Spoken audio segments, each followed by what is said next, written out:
I'm going to call to order our Transportation Committee meeting tonight. Tonight we have an action item, and that action item for the committee is to approve $500 allocations for memorial signs in honor of Sheriff Joe Mitchell in accordance to the Resolution H5410 and the South Carolina Fund Law, naming the intersection of South Carolina Highway 322 and U.S. Highway 321, Sheriff Joe Mitchell intersection. Second. I got a second. Open for discussion. No. Fine thing. I attended it the other day. It was a good thing. Excellent. Yeah, I just want to, again, this is Joe has done an amazing job, and this honor is incredible that we're able to do this again. Joe, we appreciate, again, this opportunity to represent you and honor you in this community. Thank you, Joe. All right, all in favor? Aye. Aye. Ayes have it. Thank you. All right. Motion to do I have a adjourn. Motion to close? So moved. All right, all in favor, say aye. Aye. Aye. Ayes have it.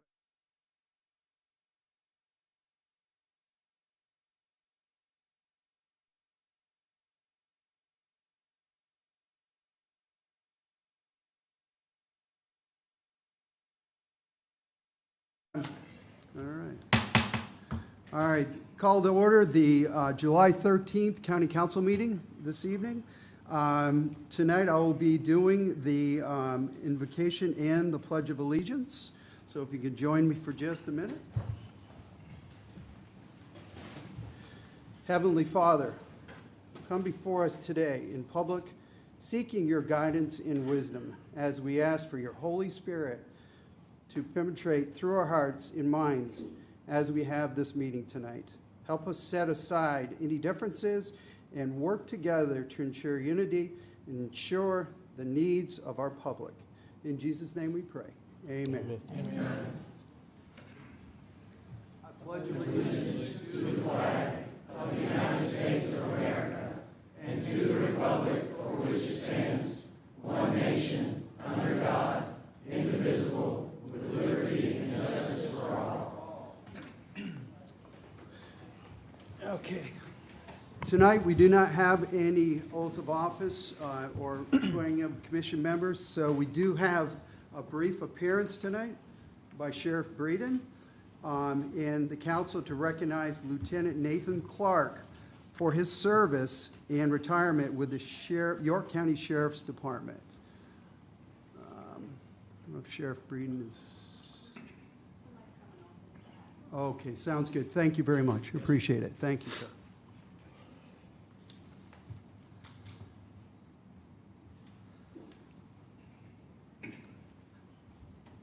I don't have a whole lot to say. I started this journey 21 years ago, just over 21 years ago. I gave a lot to this department, a lot to this agency, and I want to thank the county council through the years for the support for the agency, as they have supported us. In 2020, I went through a fairly major injury that resulted in the loss of my left leg. I fought back from that injury. I went back to work full-time with the sheriff's office. I was promoted to lieutenant after my injury and after returning to work. And then I was called into the office in late February and basically told that nothing of my doing that I was being demoted by the sheriff. The sheriff had came to me and told me that I didn't do anything wrong, but you're being demoted. I was thus replaced with an individual who was been a lieutenant and has been retired for 15 years and came back to work. At that point, I chose to medically retire. Felt like I was pushed out. I was offered another position. I declined it, and I feel that I was pushed out by the sheriff. But yeah, that's all I have to say. But I thank everybody for your time and your service. Well, we appreciate you for your service. Thank you very much. Thank you. We appreciate that. Thank you. Ladies and gentlemen of the council, thank you very much for your time. I know you're incredibly busy, and you have a lot of people here that want to hear about a lot of the important matters, but we would like to speak on behalf of the sheriff and the major. Thank you, Madam Chairwoman, members of the council and county management. Thank you for the opportunity to speak tonight. I'm speaking on behalf of Sheriff Breeden and Major Moore, who unfortunately could not be here tonight. They are both at the Sheriff's Association Conference. They both had planned to be here to honor Lieutenant Clark, but the ceremony was rescheduled of the week so that they could both be out of town. Do as it may, Lieutenant Clark has served the York County Sheriff's Office and the people of the York County for 21 years. Long time. He began as a deputy on patrol.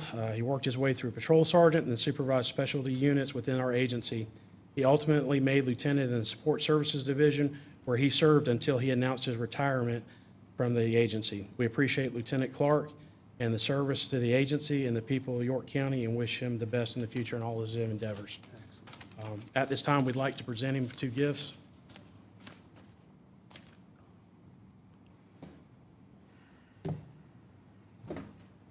Nate, for all your years of service, the badge, shadow box with your rank of lieutenant, and also your placard. Also, safe. On behalf of the Sheriff's Office, the dive team, the time that you dedicated on Lake Patrol, as well as on the dive team, sir. We've also had this knife, a certified Benchmade knife with your name on it, as well as the agency you served so faithfully for 21 years. Excellent. We cannot thank y'all enough for your time, and thank you for honoring this man who gave so much to the Sheriff's Office. Thank you. Thank you.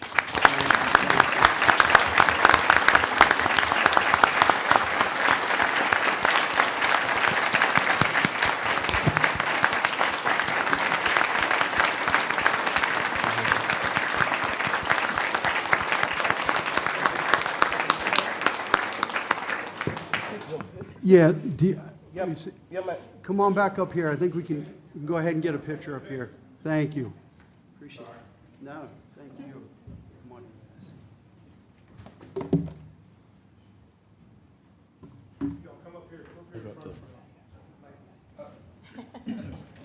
And turn around. Appreciate you.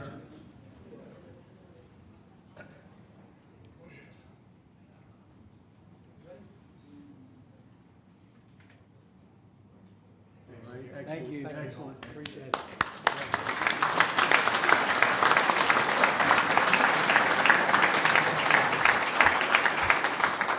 Again, I'd like to thank, each and every one of our first responders for what you do in our community to keep this community safe. Thank you so much. I appreciate that. We do have a couple other appearances.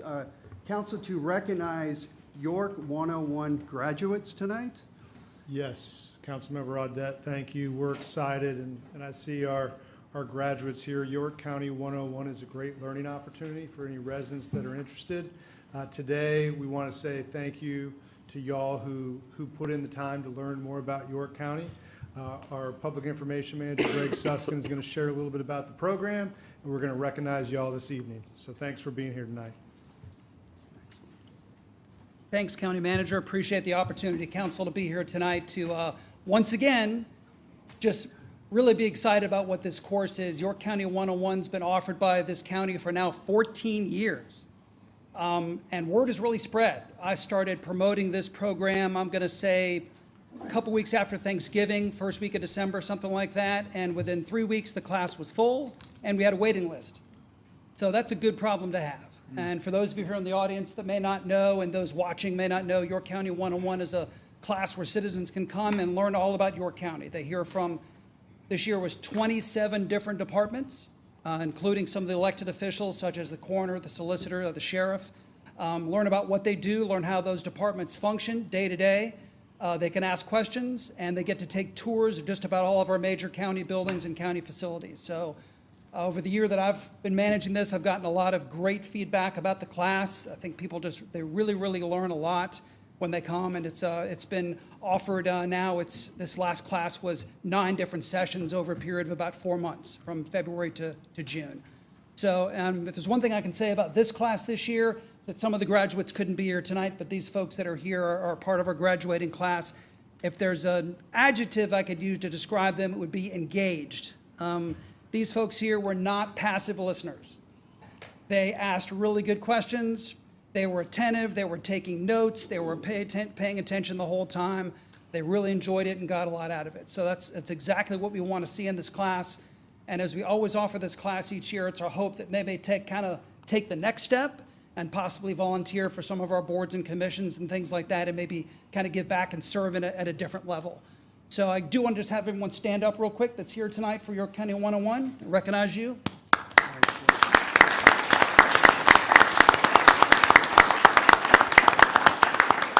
Appreciate it. I'll have you just sit down for just a quick second. I do want to say that for those interested in this class, that we'll probably begin advertising it around the first week of December again, or sometime in that period. And that'll both be on our website. There'll be an application on our website, and also we'll be putting that on our social media channels as well. So look for that sometime then. So we'd like to take a quick photo. So if I get y'all stand up one more time. And we'll do that. Can we go right up here? Thank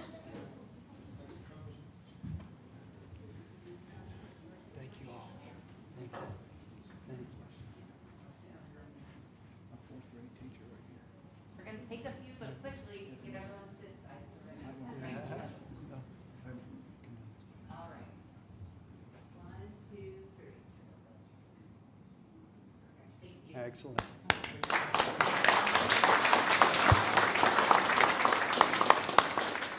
Yeah, we'd like to thank each and every one of you for participating in that program. 101 is a great program, so thank you all so much. All right, next on the agenda, Keep York County Beautiful to present their annual report tonight.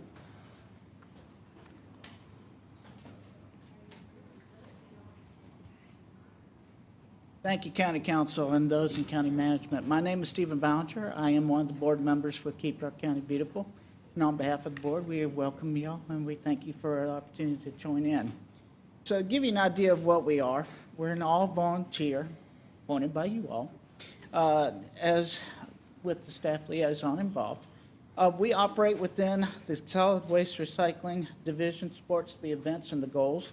And as an affiliate of Keep America Beautiful and to Keep South Carolina Beautiful, we are required to support many of the initiatives such as the Greatest American Cleanup with the goal of removing 25 billion pieces of litter from public spaces by America's 250th celebration. We have 3 committees based on our mission and our vision. Committees are developed programs specific to KYCB and provide support to the above-mentioned entities. Now, our board is comprised of 7 at-large seats and 7 district seats, of which I'd like to ask those that are on the board to please come forward.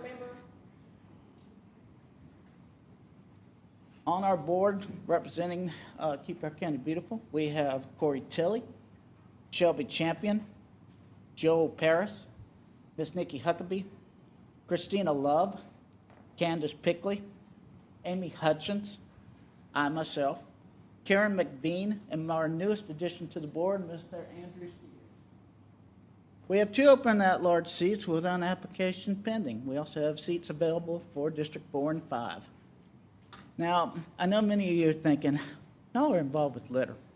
Well, I want to clear up that misconception because we're more than just litter. It's not our only focus. Yes, it's important, but we work equally hard to develop programs and outreach efforts that include supporting increased participation in county recycling programs, empowering citizenry, to reduce and rethink waste. We want to educate the citizens to understand on Recycling Right, even with the Recycling Right York County app that we have. Promoting soil and water conservation and quality. We want to encourage food waste reduction through consumer education and composting. We want to support the community resilience, but we also want to advocate for native wildlife. Now, Keep York County Beautiful also helps support the solid waste collection and recycling programs that existed long before KYCB came into existence. In our fiscal year 2026 totals, the board and committee members only did 412 hours of volunteer work, of which, if you put that in monetary value, that comes out to $14,889.68. If you include the $13,500 in grants plus in-kind supplies. Now, our board members help promote solid waste collection and recycling programs, such as Litter Challenge and Adopt a County Roads. That's something our citizens can do. All you have to do is look on a website, volunteer, put in an application, look and see which roads are available that they can pick and maintain that road for not just us, but all of us in York County. To put that all together, if you add our volunteer work along with the citizens that are dedicating their time in the roads, you're looking at a fiscal year budget of $69,929.68. But KYCB could not provide two of the strongest longstanding programs without grant funding. We do not have a designated county operating budget, but we do receive some supplemental funding from solid waste collection and recycling for supplies. To date, we have been awarded over $230,000 in grant funding. This year, the board received $10,000 from the Keep South Carolina Beautiful Affiliate Support Grant, along with litter cleanup supplies. This grant is how we have been able to offer the signature programs, mini grants, and high school scholarships. This also provides funding for such things as social media ads, cargo nets to help encourage securing loads, and litter pickup incentive T-shirts. Now, normally available, we would have received a $3,500 Duke Energy Foundation America 250 grant that we will redistribute to enhance public spaces. Funding will also be used to purchase native perennial seeds, plants, shrubberies for public spaces. In addition, embroidered flags will be purchased to replace those at the War Veteran Memorial Park here in York, including the America 250 markers. Recently, the board was recognized with the Keep South Carolina Beautiful Program of the Year and the Keep America Beautiful President's Circle Award. We are in the process of rebranding organizations to educate themselves and act as ambassadors for our county. The committee activities that we're involved with. For one that I'm currently on as president of the Litter and Beautification Committee, we provide funding through many grants in 8 community organizations. Our priority is given to initiatives that include one or more of the following elements: beautification through planting of native species, perennials, trees, fruits and vegetable gardens, and prevention of litter. Areas in the right-of-way with area accessible to the public. Those that include direct involvement of children or children as beneficiaries of the project. Litter education and cigarette litter prevention. Promotion of pollinator habitats or milkweed protection projects. One litter cleanup in York County is required of the recipient before the end of the grant period. The next one is the Waste Reduction and Recycling Committee. Now, this one helps assist the Solid Waste Collection and Recycling Division in their meeting waste reduction goals. Now, did you know that food waste is the #1 item in landfills? The committee also helped promote Recycling Right through the Promoting a Recycle Right York County app and the web tools at Earth Day, Birthday, and other events. Our third committee is the Outreach and Education Committee. This one, we had an environmental sculpture installed at the York County Library in Rock Hill. The project was initiated by KYCB, and it was sponsored by Palmetto Pride, Duke Energy, and Keep York County Beautiful. You can also see clips of the crane in the photo. We encourage volunteer cleanups to support programs like the Greatest American Cleanup, the Polar Bear Litter Pickup, and York County Spring Litter Cleanup. In the bottom right corner, you'll see evidence of our joy of the 3rd annual waste-free costume swapping giveaway created. Now, as you might expect, we also are involved in what's known as Litter Index. Now, we weren't able to provide you that information tonight, but we are going to be doing that this Saturday, working into next weekend. So we will hope to have that information to you as soon as that data is provided for you. Excellent. So you're wondering why all of this is important. Well, this, and this is just some of the reasons. We have digital postcards about our programs that we would love for you to share, not only amongst yourself, but also with our citizens as well. And if anybody has any questions, you're more than welcome to contact our staff liaison, Ms. Allison Woodruff. at the contact information provided. We thank you so much for your time and for the opportunity to come before you and grace your presence. Well, we appreciate you all, what you're doing. I tell you what, our landscape has never looked so good out there, so we appreciate each and every one and all your hard work. Thank you. Great job. Thank you. Thank you so much.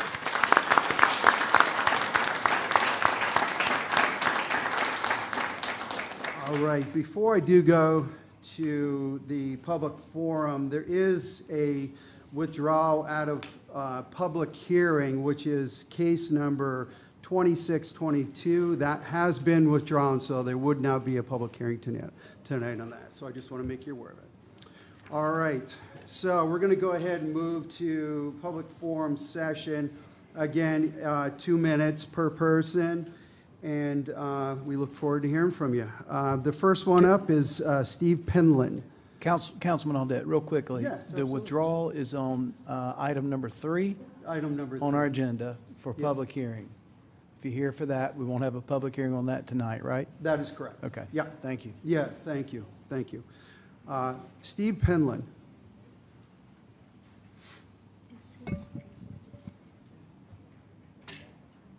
My name is Steve Penland, and I live at 6457 Campbell Road in York County.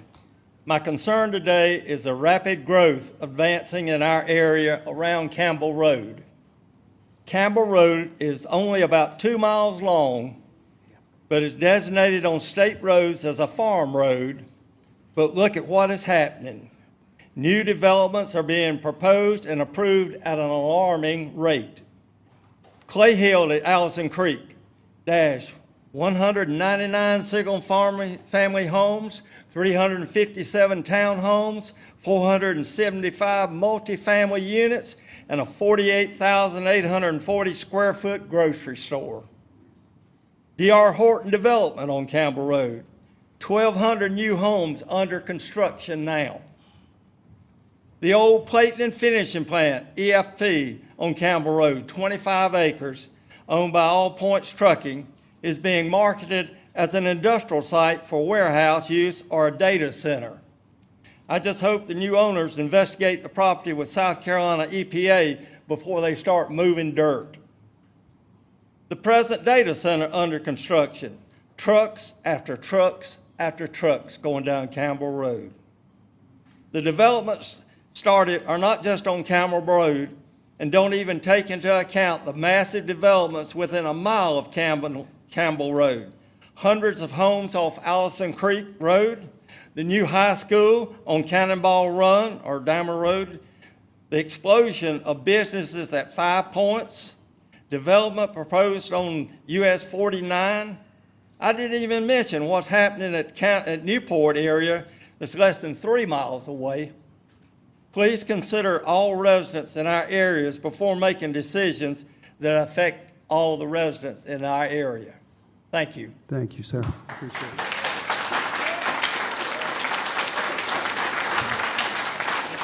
Now, if you are here, we do have public hearings coming up, so if you do have an item that you would like to save it for public hearing, please do.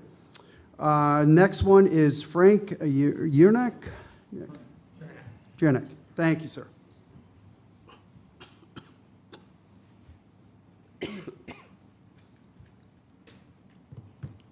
My name is Frank Jernick. I live in Fort Mill. Since January this year, 911 records show 19 emergency calls from the CILFAB facility. Those calls include repeated reports of trouble breathing, chest pain, confusion, vomiting, severe headaches, dangerously high blood pressure, seizures, gas leaks, evacuations, fire, and an actual dumpster fire. How fitting. Early this past Friday morning, a 35-year-old woman was found unconscious at a CILFAB loading dock. Later in that same day, a fire alarm was called.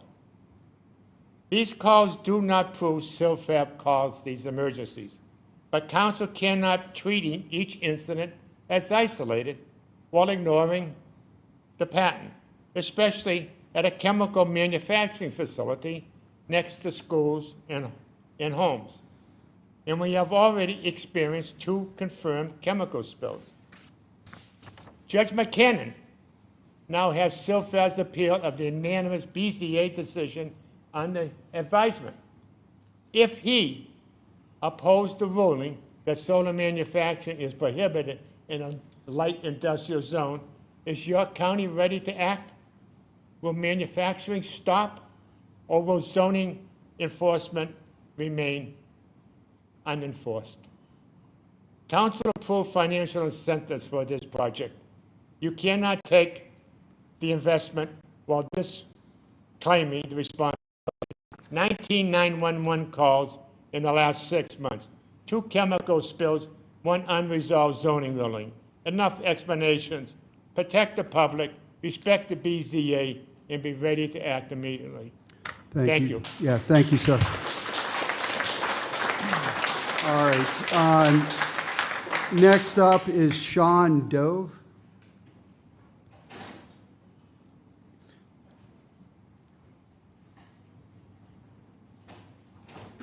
Good evening, council. My name is Sean Donahue. I live at 1542 Farmstead Road, Rock Hill, South Carolina, in the Allison Acres subdivision. The reason why I'm here at this point is to talk to you guys about false information. There's been members of this council that have addressed this county and said that statements that we have proven through FOIA reports and other legal documents not to be false. And there's a member on this council that has publicly stated in council chambers that we're fear-mongering and we're lying. So please, rescind those comments, make sure you do your due diligence, because us as citizens are emailing you, are calling you, are providing you the same documentation that we have been provided and that we have researched as citizens. You are our voices. We are trying to speak through you. We're trying to work with you. Please take this documentation and stop labeling us, when we have legal documentation, as fear-mongers and liars. I appreciate your time. Look forward to speaking to you in the open public forum. Thank you, sir. Thank you, sir. Next up, Barbara Shavers. Thank you.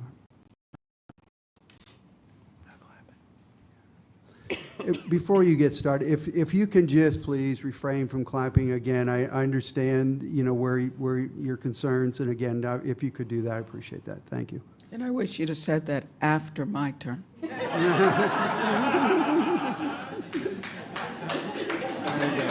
Fair enough. Fair enough. Go right ahead. Go ahead. Can I get the 2 minutes? She can speak all she wants to during public hearing. Somebody needs to, Yeah. are you Yeah, do you- reset when I speak? It says 38 Yeah, seconds. yeah. It's Okay. going to go. It's going to go Okay. ahead and start. All And you right. can speak in public hearing if you would like to also. Okay. Barbara Shaver. My Okay. address is 2081 North Main Street, Smyrna, South Carolina, population 55, District 3. I begin my 2 minutes with an apology to the council and specifically to my representative. The reason is because I've been a resident of this county for 39 years, and this is my first time at a council meeting. It seems evident, though, by the lack of adequate seating that I'm not the only one that needs to apologize. So then let me say I have come to realize that we, the people of York County, South Carolina, have been irresponsible. We, the people of York County, South Carolina, have not paid attention to the matters that affect not only ourselves, but our future generations. We, the people of York County, South Carolina, have failed to read agendas, have failed to ask questions, have failed to be informed. We, the people of York County, South Carolina, have not communicated to our representatives in a timely manner. And therefore, we, the people of York County, South Carolina, will now pay consequences of our negligence through the paying of utilities, experiencing inadequate water supplies, property. So now let us, we, the people of York County, South Carolina, make our voices heard in council and at the voting booth. Thank you for your time. Thank you very much. Assume a loud applause. Gabby Glenn. Gabby. Okay. Steve. Okay. Okay. Do you? It's Gabby Gen, I think. Gen? Oh, there we go. Oh, I'm sorry. Thank you, Gabby. I'm here today to talk about home occupancy and some rezoning issues. A business should never be approved to operate on a shared driveway without the consent of all property owners who share that driveway, especially when the business owner does not own the land that the easement is on. My major concerns with this business that are operating near me are all the households are responsible for maintaining and replacing the shared driveway, yet the business owner is responsible for majority of the wear and tear on the driveway. It generates a high volume of traffic, and the driveway already serves at least 10 residents every day without the commercial business. My young children can no longer safely play outside, ride their bikes. I can no longer enjoy walking on my driveway because of the constant traffic. I no longer feel comfortable allowing my young daughters outside to play in swimsuits to enjoy water activities during the summer. Since this business has began operating, we've lost all sense of privacy and security at our home. This business owner has found ways to limit the number of customers to meet the home occupancy rules, but the overall traffic has not been reduced. The owner and employees are constantly moving large vehicles in and out, creating a lot of daily traffic. Customers are also frequently confused about where to go and end up turning around in our driveways and yards, causing damages to our properties. And this is a full-scale commercial business, and the county should have conducted a thorough site inspection before approving its operations.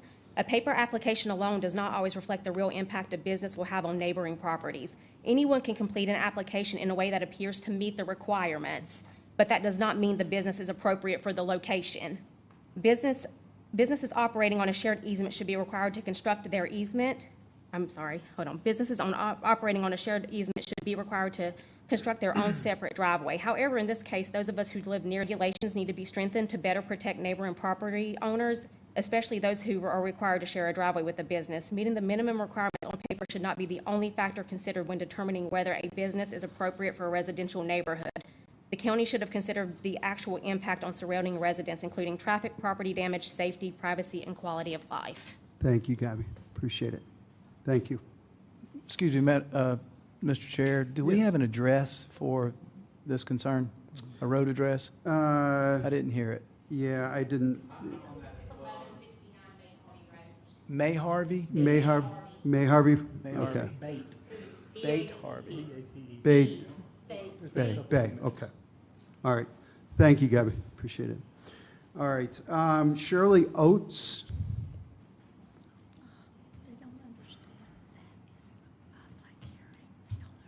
Good evening. My name is Shirley Oates, and I'm here to speak on the moratorium. I want to thank you. My address is 291 South Parham Road. And I want to say thank you for allowing me time to express my concerns on the data centers of York County. I want to thank you for considering an approval of the moratorium and agree it should, you should accept it and allow time and for more research on any problems that may arise in the future. To protect the people of York County, I feel by putting strong rules and regulations on the companies that come into our county, it would show that we are a strong people and a caring people who stand together against anyone who may destroy our community and our county. I have concerns on future data centers because of the destroying of our waters and polluting it, fires and dangers to structures around it, air quality for those with breathing problems and pollution, noise control for people who have PTSD and who may have fought in battles with the noise and causing vibrations and giving them nightmares and anxiety attacks. Electromagnetic fields can interrupt signals in pacemakers, emergency signals, GPS signals, and directions. Learning disabilities with having schools and daycares so close to the data center for our future children. We are to protect them, not place them in harm. Disruption of wildlife causing them to lose the environment and food and water sources. These are a few of the concerns I care about. In researching York County, I found that York County was founded in 1785 and has grown in so many ways. There are now, as of 2024 census, 306,887 people in counting, and out of those, there are 190,000 voters, registered voters. Thank you, Shirley. Okay, thank you. Appreciate it, appreciate it. But thank you, I appreciate your time. Thank you, appreciate you. All right, Barry Pomeroy. Thank you. I'm Barry Pomeroy, here to speak on behalf of the Octapharma Investment Opportunity, along with my colleague Alice Stewart is also here with me. First of all, I'd like to thank council for voting for our project, in favor of our project, property tax revenue allocation debate that has arisen. And I want to try to reframe it a little bit differently. A property tax allocation common part of the value being created here. The real opportunity is the economic activity and added benefits to both governments and schools that will far surpass the value of these property taxes.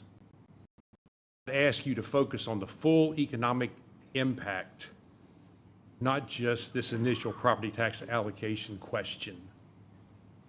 Because the question is not what's best for York County Council or Rock Hill City Council, what's best for all the people that call this community their home.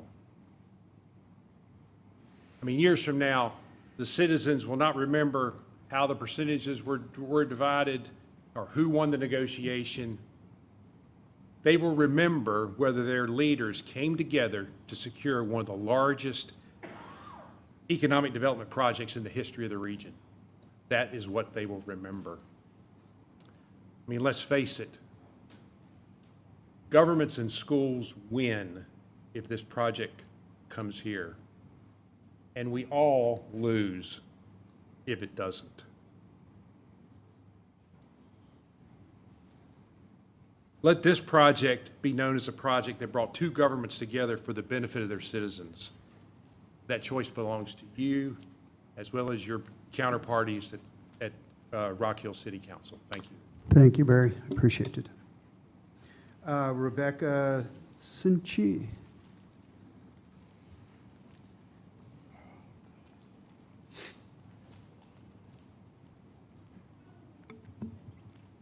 Hello, my name's Rebecca Sitchie. I live in the Allison Acres area of Rock Hill.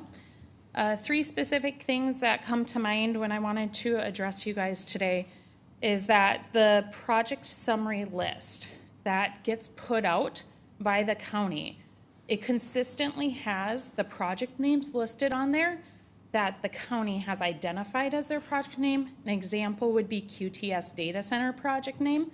But in reality, there's project names that are affiliated with these projects, like Project Cobra, Project McFly, and then also Project Provident.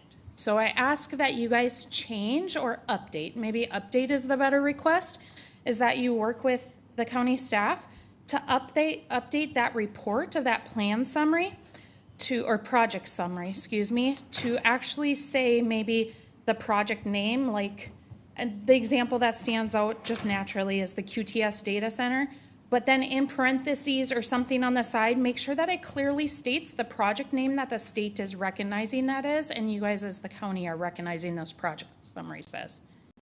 The second topic is just make sure that the York County Sheriff's Office is prepared to be able to implement those zoning, specifically when it comes to noise. The sheriff's officers that do come out don't have the equipment available with them to even do an assessment besides just basic what they're hearing. So I ask that they get staffed with the proper equipment. And then the planning submissions, the last thing that I have is that when a plan is submitted or a project is submitted, if at all possible, can it be clearly identified how much hazardous chemicals that they have on site, specifically related to EPCRA Tier 2 data, and that the fire department has to review them from a hazmat standpoint to make sure that we're better prepared.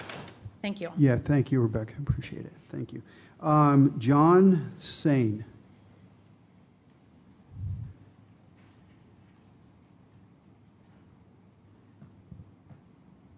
Good evening. My name is John Saint. I live at 1141 Bate Harvey Road. I'm here tonight on behalf of my family and many neighboring families to address a critical zoning and public safety violation occurring on our shared residential driveway. My neighbor and I own the actual land the driveway sits on, while a third-party owner has been granted a deeded easement strictly for residential ingress and egress.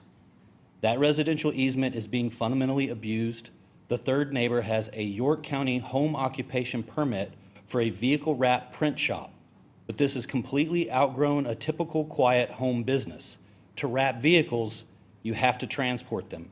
Frequently, massive commercial rollback trucks are forcing their way down our driveway, and it's very narrow. They're physically too large for the lane, and they routinely run off the pavement, tearing up our lawns and destroying our private property, while sometimes they block the main public road just to maneuver onto the driveway. While the property damage to our land is substantial, the immediate safety hazard to our families is unacceptable.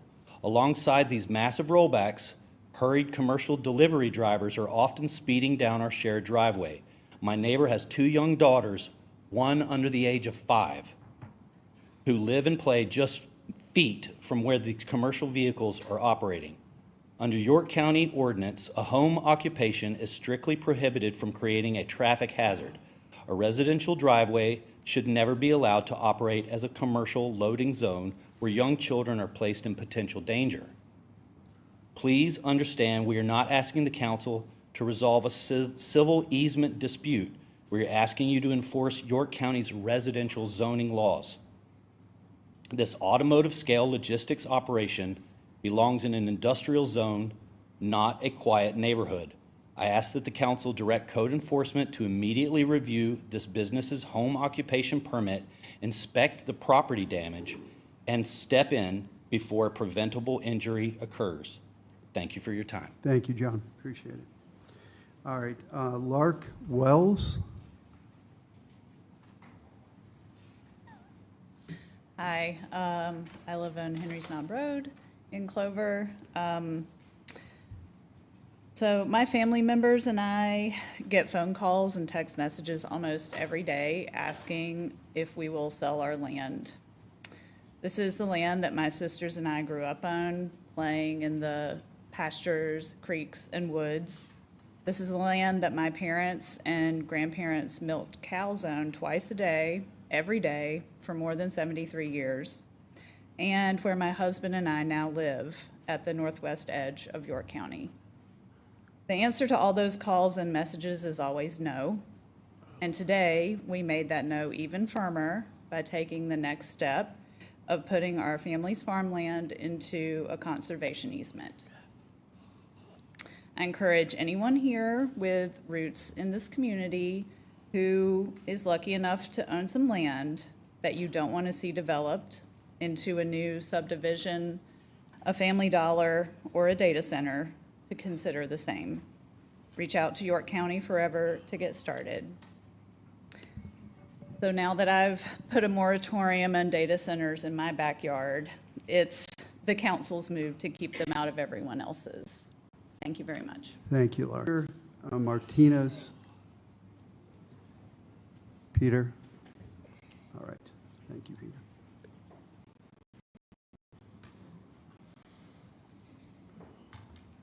Hi, my name's Pete Martinez. I live off 327 Kearns Road between Lake Wiley and Clover. I'm here to say I support growth in this county as long as it's responsible and it's done by responsible business owners who pay their taxes. I'd like to see more growth of that nature in our county. That's all I got to say. Thank you. Thank you, Peter. That concludes it. Thank you, Councilmember Audette, for taking over the meeting while I was absent, and do want to thank folks who have come out to speak. That concludes our public forum session of the night, and we now move into consent agenda. Motion to approve our consent agenda. Second. Motion and a second. Any discussion? All those in favor say aye. Aye. Any opposed? Motion carries. We move to our first item, our first public hearing item.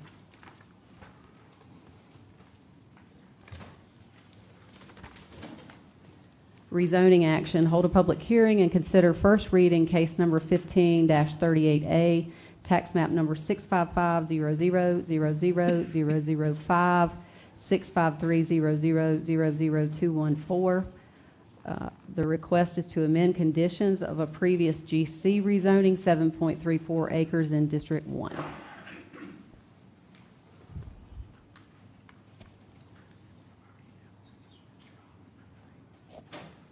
Good evening, Council. Thomas Newland, Long Range Planner.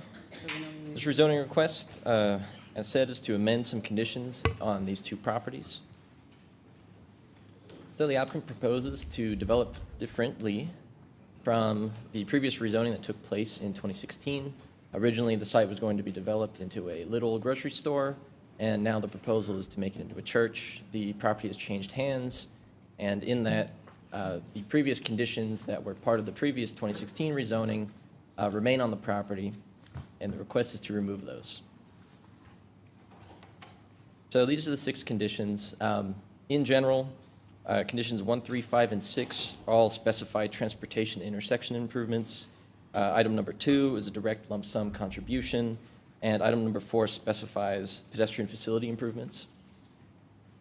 The proposed amendment is to remove all of these conditions. Items 1, 3, 5, and 6, again, those related to transportation are all going to be determined in the TIA process. The TIA has already been conducted for the southern parcel, and when the northern parcel begins commercial plan review, it will also have a TIA. The contemporary TIA actually shows a greatly reduced number of trips. You can see there the little from 2016 expected around 3,000, and the church now expects much, much less than that. That kind of justifies that item number 2 is not appropriate given this reduced scale. And item number 4 is superfluous under our more robust land development code. Pedestrian facilities are now required as part of the base district. So staff and planning commission both recommend approval. The scope of the request, again, is just to amend the existing site-specific rezoning conditions. The underlying GC zone will remain there.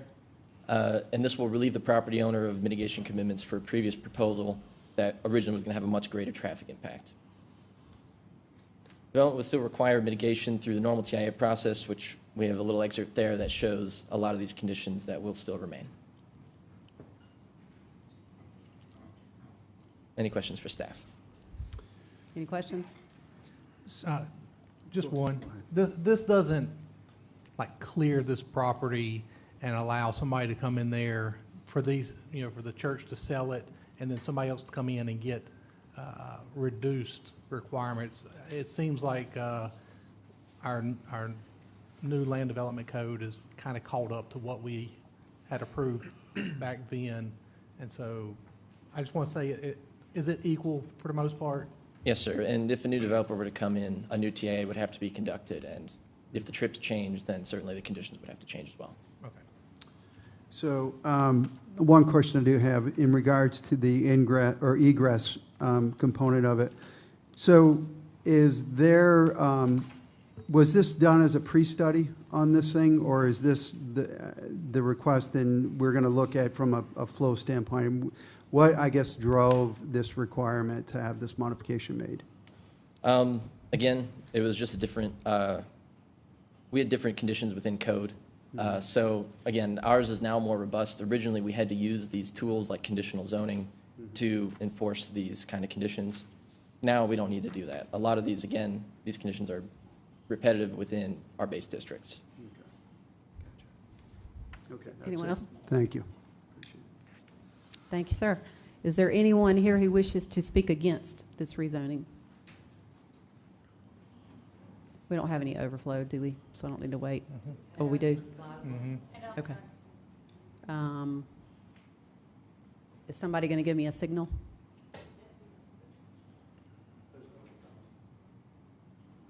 We need a walkie-talkie.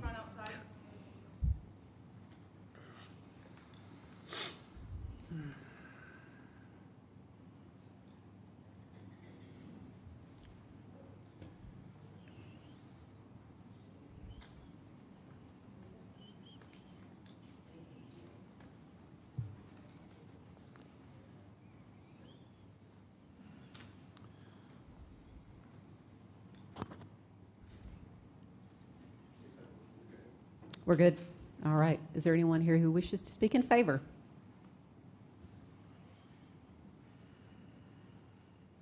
Thank you, Madam Chair, council members. My name is Brandon Pridemore with Arjo Harrison Associates, civil engineering consultant, 1186 Stonecrest Boulevard. Mr. Audette, you asked a great question. I wanted to go ahead and address that if I could. And the reality is that this agreement was originally driven by the Lidl development site. They have since sold it. The Church of Jesus Christ of Latter-day Saints has purchased it. We've submitted construction drawings. It's under review, done the TIA. And what it did was the agreement actually kind of complicated matters as we looked at it. It has this contribution in there that Lidl was supposed to ultimately pay because they were going to be the group that was going to go ahead and go right into development. They didn't do that, so now it was contractually, the questions came about, what does each property owner do, who's responsible for what? But again, the uses are considerably less as we see, and we just wanted to make an application and try to make it more commensurate with the use we're actually doing and the traffic impact that we're doing. So we are going to mitigate for everything that we're required to do. Everything's in place. Mr. Newland did a great job of summarizing it. The only difference is, hey, instead of $100,000, what do we need to do to mitigate it? And we've come to a consensus on that between the DOT and the county. So we're here to answer any questions you have. Thank you sir. very much. Appreciate that. Thank you, sir. All right, thank you. Is there anyone else who wishes to speak in favor? Do we have a motion to close? Motion to close. Second. Motion and a second to close public hearing. Any discussion? All those in favor say aye. Aye. Any opposed? Hearing none, the public hearing is closed. Do we have a new motion? Motion to approve. Second. Motion and a second. Any discussion? All those in favor say aye. Aye. Any opposed? Hearing none, motion carries unanimously. We move now to item number 2 of our public hearings, rezoning action. Hold a public hearing and consider first reading case number 26-21, tax map number 37900000029, to rezone from RUD to GC, 3.06 acres in District 2. So this project is to take this 3 acres in the southwest corner of this 10-acre parcel from RUD into GC. The applicant is proposing to allow the continued operation of a vehicle service and repair shop. This is a grandfathered use. It also has residential components here on the property. And the idea is to subdivide out the commercial elements from the residential, potentially for that other parcel to change ownership. So here's the site plan. Certainly this will need to meet modern required site standards, and that will be addressed during the commercial site review process. Zoning, we can see we have a lot of GC centered on the intersection of Green Pond and Highway 55, and RUD behind that.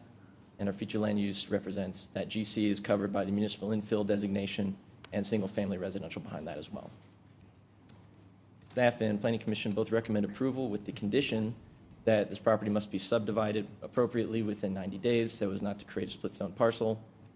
This is ultimately found to be consistent with the comp plan and future land use map. The designation expects non-residential uses at these major intersections. It already abuts other GC properties, and GC will reflect that established legal non-conforming use. Again, that grandfathered in vehicle repair shop. Town of Clover also agrees that this would be appropriate given their zoning and comprehensive plan. Any questions for staff? Any questions? Thank you, sir. Is there anyone here who wishes to speak against? All right, is there anyone who wishes to speak in favor? Motion to close public hearing. Second. Motion and a second to close public hearing. Any discussion? All in favor say aye. Aye. Any opposed? Hearing none, public hearing is closed. Do we have a new motion? Motion to approve with the conditions. Second. Motion and a second to approve with conditions. Any discussion? All those in favor say aye. Aye. Any opposed? Hearing none, motion carries. It's my understanding that item number 3 it's already been advised that is no longer action for council to take action on.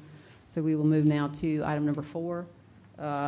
Council to conduct a public hearing and consider third reading of an ordinance establishing a temporary moratorium for a period of 9 months on the consideration or issuance of special exceptions or conditional use approvals, on the acceptance of site plans, and on all other land use or development approvals for data centers within the unincorporated areas of York County, in order to provide an opportunity for the county to study and examine the impact of data centers on critical sources, adjacent and nearby properties, and/or infrastructure, thereby enabling the county to properly amend the York County zoning and land use ordinances with regard to data centers to provide for an extension of time by further resolution of county council if after proper notification to council it determines that the extension is necessary to complete the studies or examinations contemplated herein, to provide for a public hearing and to provide for other matters related thereto. Is there anyone here who wishes to speak against?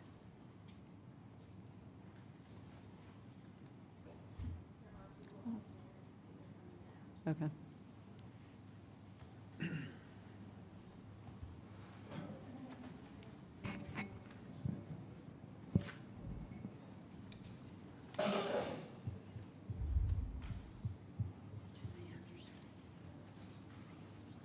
I don't know. We'll see. No? Okay. Is there anyone who wishes to speak in favor? All right. Folks, if y'all can just come forward and give your name and address when you reach the podium. Good evening. My name is Tom Plant, and I live at 2330 Vale Lake Road, York.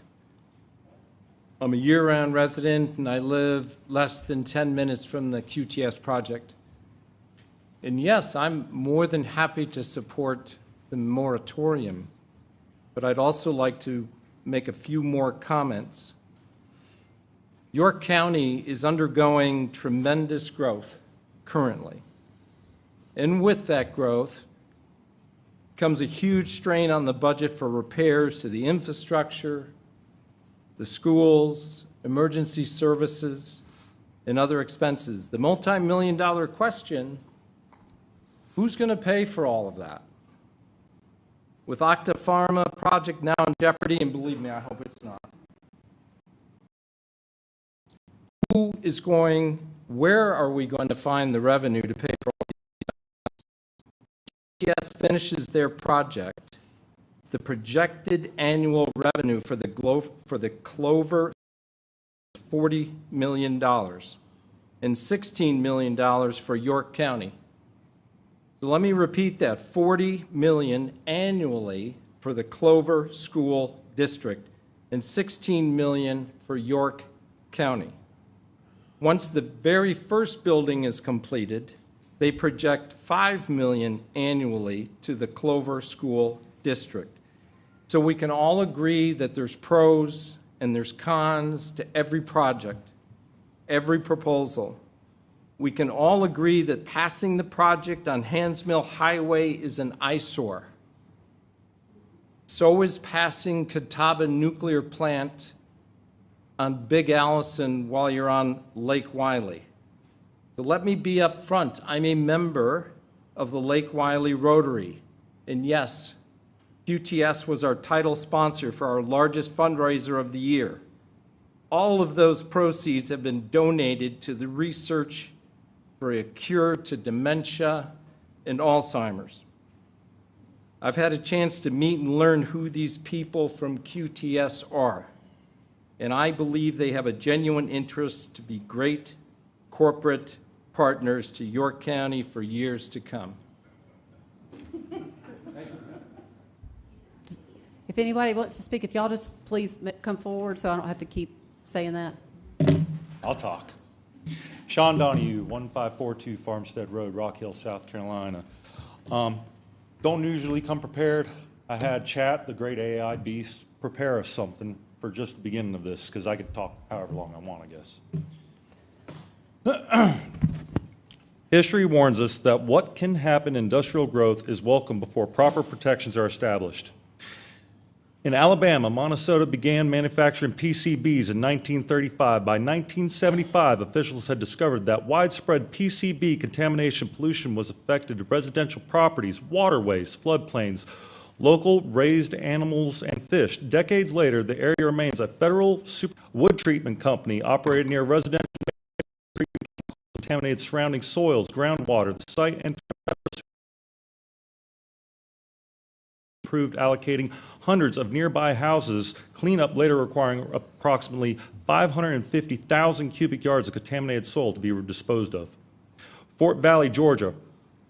Woolfolk Woolfolk Chemical Manufacturer pesticides for more than 60 years. Chemicals polluted soil, sediment, groundwater, and nearby residential properties. The EPA placed it on the Superfund National Priorities List in 1990, followed by years of residential soil removal, groundwater treatment, and cleanup.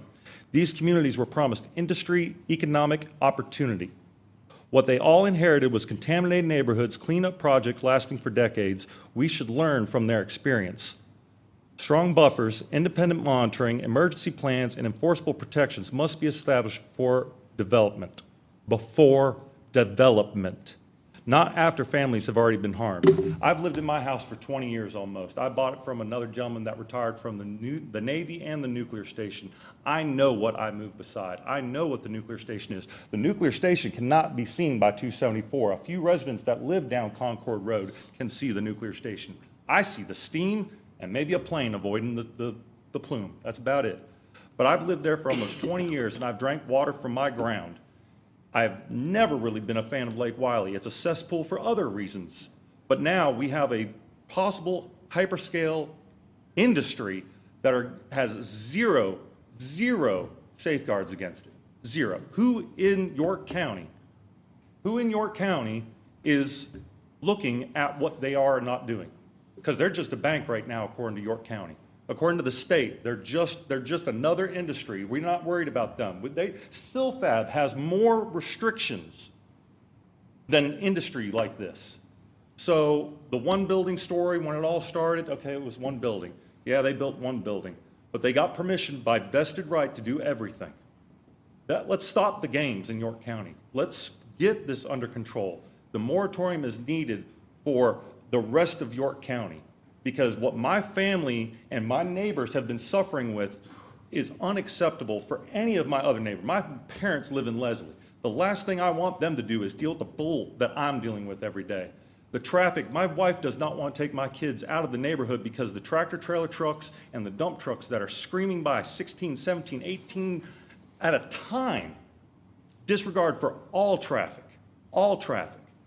Numerous calls have gone into the sheriff's department to say, hey, they're going into opposing traffic. They are blocking lanes of traffic that are not during these things. Industrial development on this level has to be regulated. I'm against government. I'm against big government. But the thing of the matter is I pay into this county. My family's paid in this county. I've lived in this county my entire life. I work for York County businesses. And now I am sitting here begging you guys to protect my family. What could happen? We don't know. But history tells us it's possible. And we as citizens continue to look up information, not from China AI. We are looking at legal documents that are stated in court that are stating these facts and matters. So besides the moratorium that's going to protect my family that are not adjacent to this, we as a community, as a county, need to come together and properly make sure that these super scale industrial developments are not placed in residential areas. Zoning is wrong. Plain and simple, it's wrong. When the zoning was put in place, my house was built. My house was not zoned residential.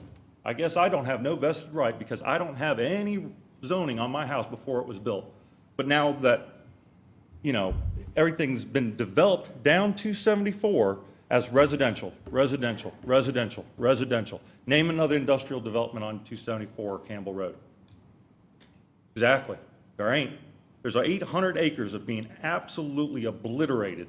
Stop this from happening in York County, period. Not just this job, but other jobs. York County does not need this hyperscale development. Big things are not right.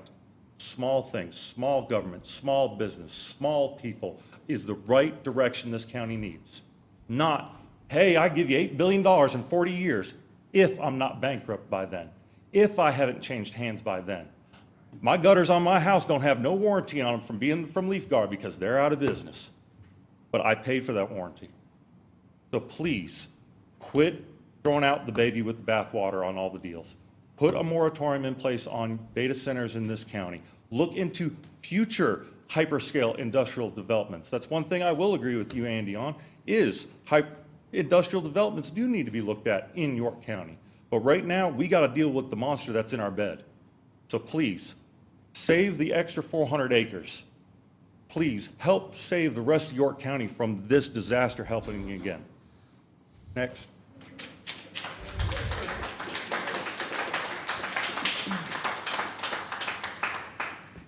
Got a loud booming voice. I'm going to try to stay away from this a little bit here. My name's Charles Velasquez. I live at 2065 Cutter Point Drive in Lake Wiley. It's taken multiple readings on the ordinance and moratorium to get to this point. We only wish that the same level of care and thought had been given to the data center project in the first place. What will you do with the info amassed after the moratorium has ended? Will you listen to it? Like you listen to the people of this county tell you that we don't want this. We don't want any data centers near our homes, our schools, or our work. Just a few days ago, Meta's data center in Wyoming was found contaminating the local water supply and with a rare bacteria. Is this what it's going to take for the council to take real action? Do we need another SILFAB to happen? We don't want to sacrifice our forests, our water, or our health so that another developer gets tax breaks to rape our community. We implore you, listen to the news, listen to the research, listen to the people. Remember who you work for and stop these developers from exploiting our community, or the people will hold you accountable. Thank you. Folks, any folks who want to speak, if y'all just get in line, if y'all will get in line, go ahead and make a line. Yeah, that'd be good.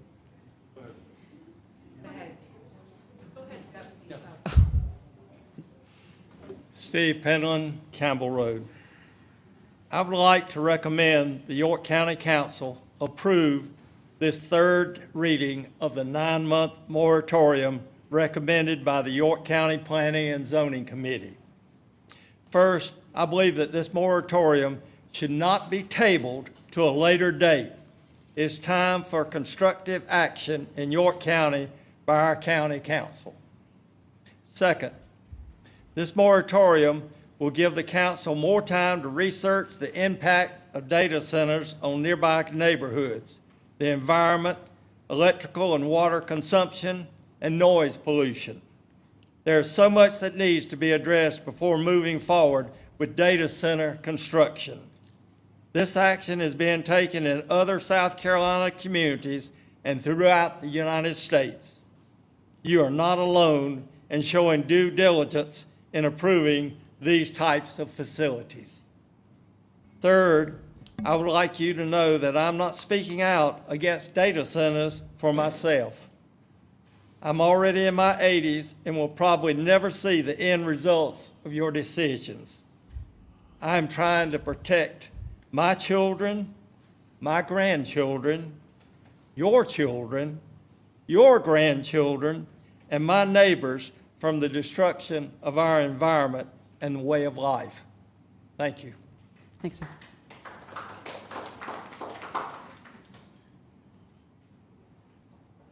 My name is Sarah Wineland. I live off 2085 Cutter Point Drive. And I want to thank you guys for taking the time to hear us tonight. I am for the moratorium on new data centers.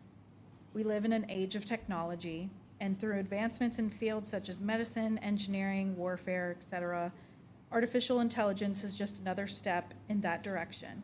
However, it is being pushed and rushed upon communities at an alarming rate. Other local leaders have been made promises of tax revenue for school districts and some jobs for their communities, but when trying to understand the cost to their citizens, the answers are less than forthcoming until it is too late. My family and I moved to York County 3 years ago, so we are newer residents. We moved here from Charlotte for a slower pace of life. We wanted to be surrounded by nature, know our neighbors, and be able to support local farmers in the community. We came to York County for peace and community. York County doesn't belong to data centers or any other business. It belongs to the animal species that are native here that call it home, and for its people, teachers, farmers, veterans, students, first responders, families like yours, and families like mine. The environmental and human costs need to be considered, and that is why I am for this moratorium. Thank you. Thank you, ma'am. Good evening. My name is Ginger Harper Thompson. My address is 1049 South Parham Road, which is near the intersection of Harper Road. This is an address I lived at as a child and then again as an adult for over 5 decades. Thank you for considering the 9-month moratorium on all data centers. My concerns include preserving my family homestead and way of life, along with health and well-being of humans and animals. Thank you for your consideration. Thank you, ma'am.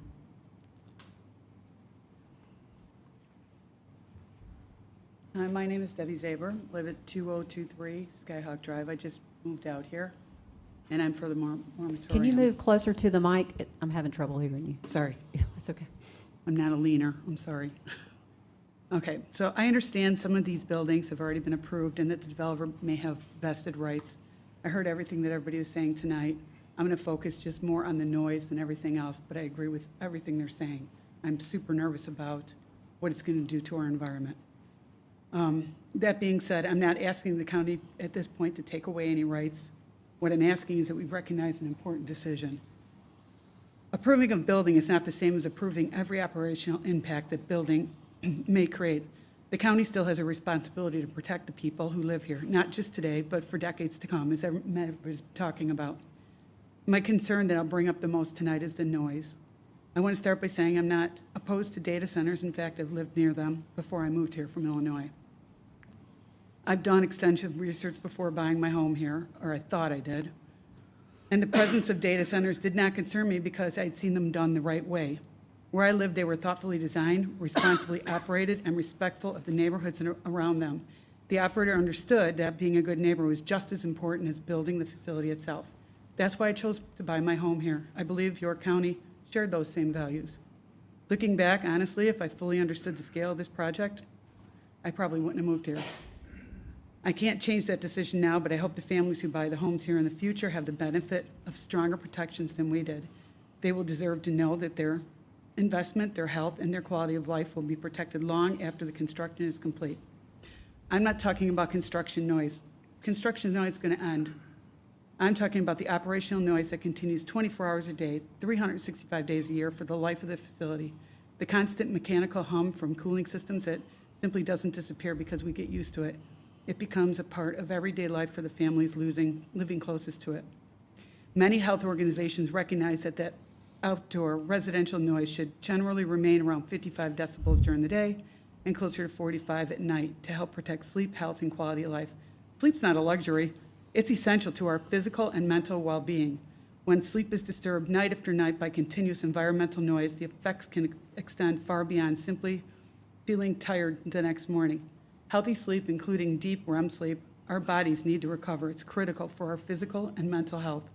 Long-term sleep disruption has been associated with increased stress, higher blood pressure, which I already have, greater risk of heart disease, difficulty concentrating, anxiety, depression, and reduced overall quality of life. That's why this conversation is about much more than decibel numbers on a chart. It's about protecting the health of the families who live beside these facilities every day for decades. I ask that you think about the families who live directly across the street from them. Think about the parents putting their children to bed, the grandparents hoping to enjoy a quiet evening on the porch, and the families who invested their life savings into a home believing they are moving into a peaceful neighborhood, like myself. Think about the young families buying homes in the new neighborhoods surrounding the project. They chose York County because they believed it was a place where they could build a future, a quiet future. They pay property taxes, support schools, invest in local businesses, and deserve the reasonable expectation that their homes will remain places of peace and comfort. If we fail to ensure these facilities operate responsibly, we're not just affecting today's residents, we risk affecting a value of the homes people have worked their lives for. A home is the largest investment many families will ever make. If buyers become concerned about living next to constant operational noise of a large industrial facility, homeowners might find it difficult to sell when life changes as we get older and require them to move. This isn't fair to the families who place their trust in this community. York County has already recognized that operational noise matters. Thank you for that. The county has discussed stronger data center standards, including noise limits at the property line, acoustic barriers, and ongoing monitoring. I respectfully ask you continue pursuing these protections wherever legally possible. Please require the following: residential noise standards that truly protect the nearby neighborhoods, especially during nighttime hours. Independent noise modeling before construction, and sound testing after the facilities begin operating, and continued monitoring. Effective mitigation if noise exceeds acceptable residential levels. Ongoing monitoring and a clear enforcement process so residents know their concerns will be addressed. Economic development is important. I do understand that, and I support reasonable growth. But reasonable growth also means protecting the people who already live here and all who will call York County home in their future. We can also respect approved development while ensuring these facilities operate responsibly. Because at the end of the day, this isn't just about the buildings, it's about the families who hear them, live beside them, raise their children near them, and hope that the home they work so hard to buy remains a place of peace, health, and lasting value. Thank you for your time considering the health, well-being, and quality of life of the families you represent and everybody here. Thank you, ma'am.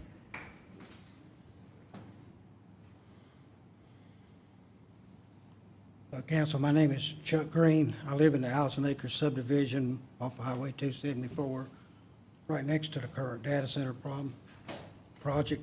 I want to thank the council for getting to this point that we are now. I didn't know that the project was a data center till after construction had started. Some of the substation was going in, and I saw the signs going up about the data center. And so I started to try to find out what was going to educate myself. And by the time I got in, you guys were already working on the data center exceptions, revise the zoning for them. And I think that was a step in the right direction, and I want to commend you guys for that.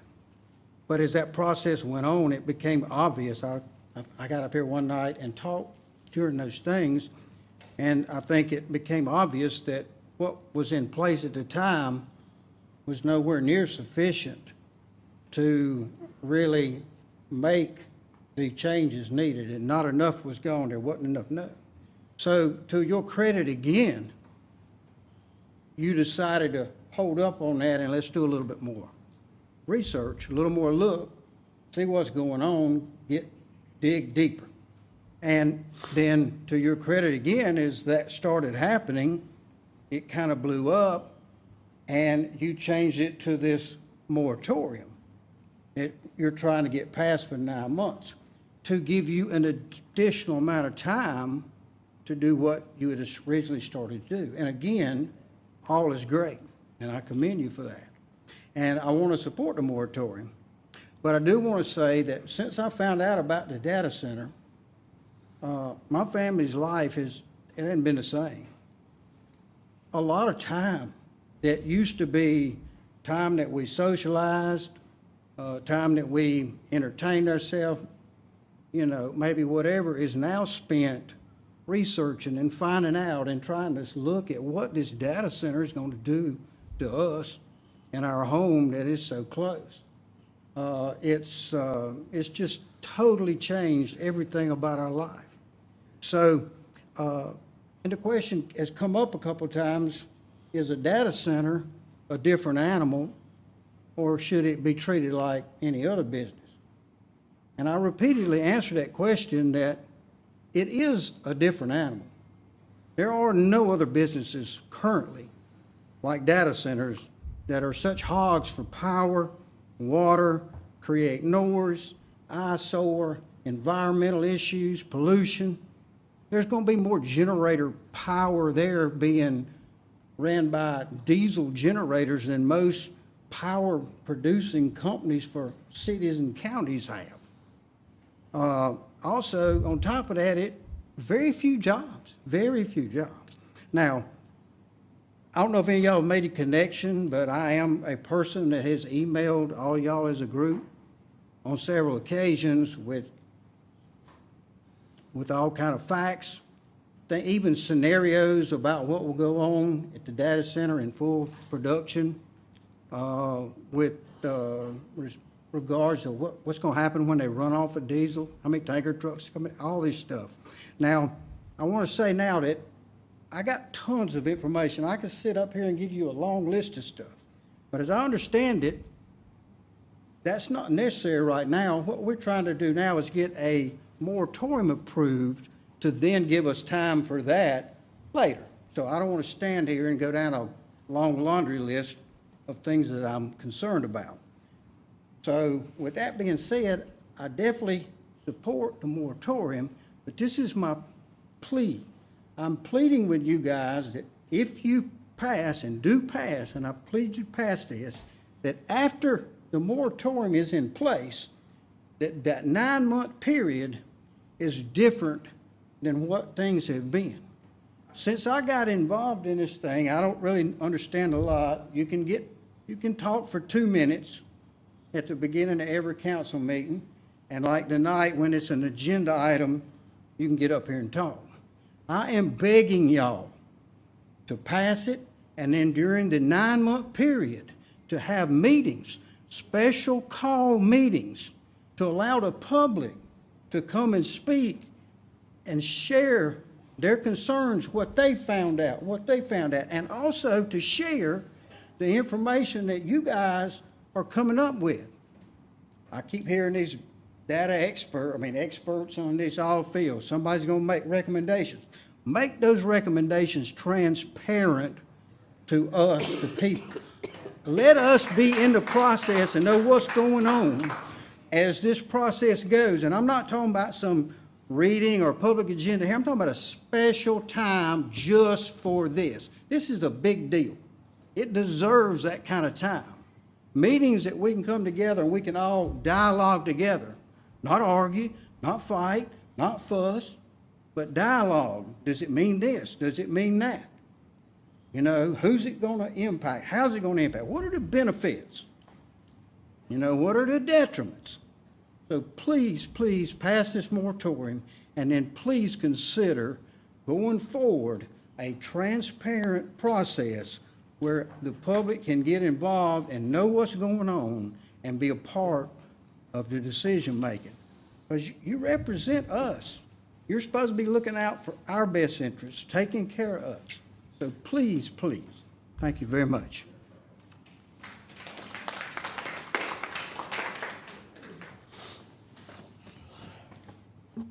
Good evening. My name is Ken Sitchie, and I live in the Allison Acres subdivision, 1,500 feet from the data center site. On behalf of well over 2,000 people on a petition to stop this, we thank you. Thank you for the decision to consider slowing down for a period of time for research. I spoke months ago about this cancer, that is data centers. And, well, here we are. We let one in, and already we have real estate firms marketing for additional data centers. Future data center opportunity is what it says exactly. I also spoke about the necessity for good people backing you once you're diagnosed. And I thank you for considering stepping up and be those people. During this research period, I really do hope to see you all at my home to better understand what we go through on a daily basis, from the thousands of trucks a day with no care about my family. Every day is a tiptoe trying to get out onto Hands Mill Highway. I've heard them beeping at us, cutting us off. The trucks 100% are speeding. I've asked the Sheriff's Department if they would go out and enforce the trucks. Instead, you just see cars getting pulled over. But you watch trucks passing cars on Hands Mill Highway. You could tell the cars are going 55 miles an hour. The trucks are flying right by them. And then there's a generator that runs all night on site, or a piece of machinery or something, but I could hear it through my walls. Keeps me up at night. I've asked ordnance to come out, and they did. And the readings that they took were 55 decibels. And they said, unfortunately, there's nothing we could do because it's 55, under the 65 decibel limit. Well, if that's 55, then that's not enough. It needs to be way less than that, because my job is to stay, I have to stay up at night. I have to get up at night. I need some sleep when I get home, and this is not letting me sleep. It's unfortunate at 3:30 in the morning when I can't sleep, I just get up and I go to work, because I could get a better sleep at work than I can at home. I encourage all of you to visit others and utilize us and the ones that are most affected for our research and the things that we have found out. And we're the ones that you're supposed to be the voice of. So not reaching out to us and not utilizing us would probably be a breach of your oath. So I hope to see you all soon.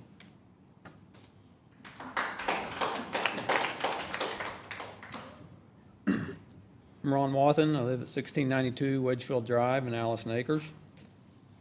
I think a 9-month moratorium on data centers is a good start. I believe once council does their due diligence by collecting information from independent, reliable sources not affiliated with data centers, that would really be pretty irresponsible and negligent if you just take their word for all the good they're doing. I think it'll become overwhelmingly obvious why the moratorium is necessary, and the information collected will validate the many concerns which have been expressed here tonight and over the last several months. So I encourage you to approve the 9-month moratorium. As others have said, there's been a lot of people behind me here that's done a lot of research. They've collected a lot of information, factual data. They can help guide you if you want to know where to go to look at that data and not just take their word for it. Thank you. My name is Krisha Patel, and I live on Anvil Draw Place. I want to start this off with a phrase I grew up hearing a lot. The best time to plant a tree was 20 years ago. The second best is now. I truly believe questions work the same way. The best time to ask difficult questions is before the concrete is poured, before transmission lines are built, before forests become construction sites, before quiet roads become industrial corridors. And by the time people realize what has changed, the opportunity to pause is often gone. This is why a moratorium matters.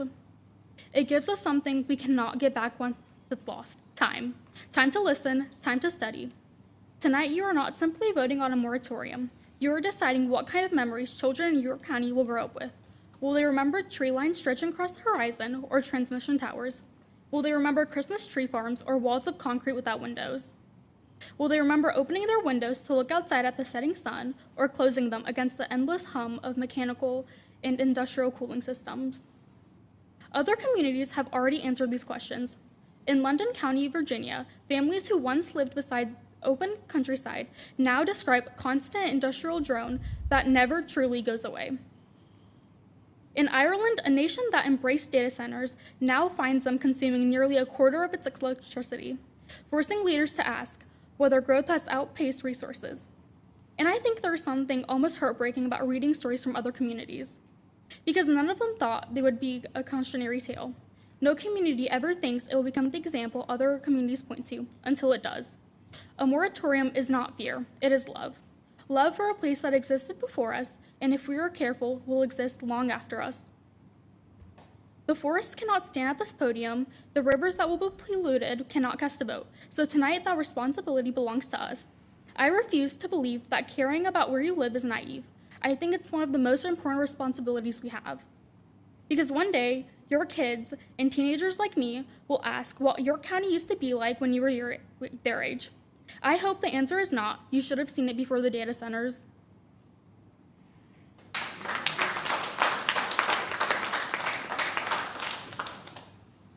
Good evening, council members.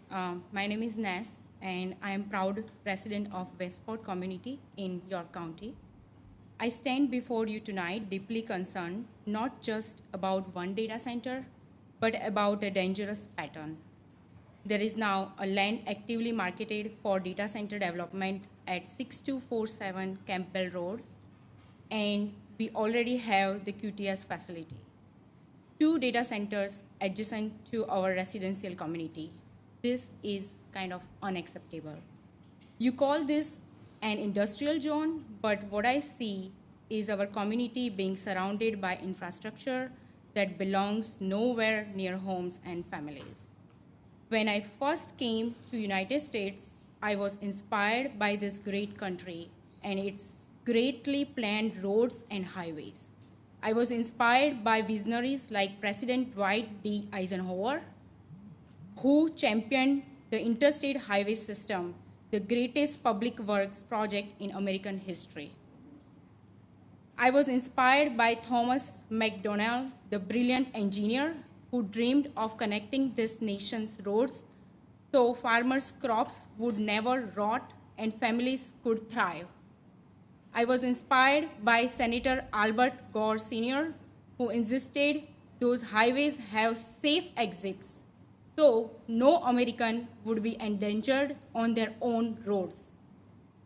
These men didn't build roads, they built a philosophy that great nations plan carefully, separate industry from homes, and protect their citizens from pollution and harm. When a country government ignores that philosophy, it behaves no differently than the unplanned, corrupt cities many of us left behind. Do not let your county become that. Right now, data center companies are dictating county's future, and they are choosing where they want to build. They are choosing what land gets marketed, and this council is following rather than leading. You have the power to stop it. Rezone dedicated industrial parks away from residents. Create a true industrial corridor with proper buffers, proper planning, and proper protection for families. There is a model called GIDC, which proves that businesses thrive in planned zones far from neighborhoods. Communities stay clean, and government earns the trust of its people and businesses. You can attract more data centers or more industries, more jobs, but only if you lead with vision instead of reacting with rubber stamps. Eisenhower didn't build highways through neighborhoods. He built them to connect and protect a nation. Be the change maker your county deserves.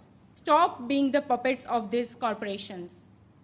Please lead us in a similar way great American presidents did in past by taking right decisions for American people. So we all will be proud of you, and our kids and grandkids will also be proud of you. And this will be the history, because AI, we need not only data center governance, but we need AI governance as well. Do not rush, rethink, and please work for the American people, that American people will be proud of you all. Thank you.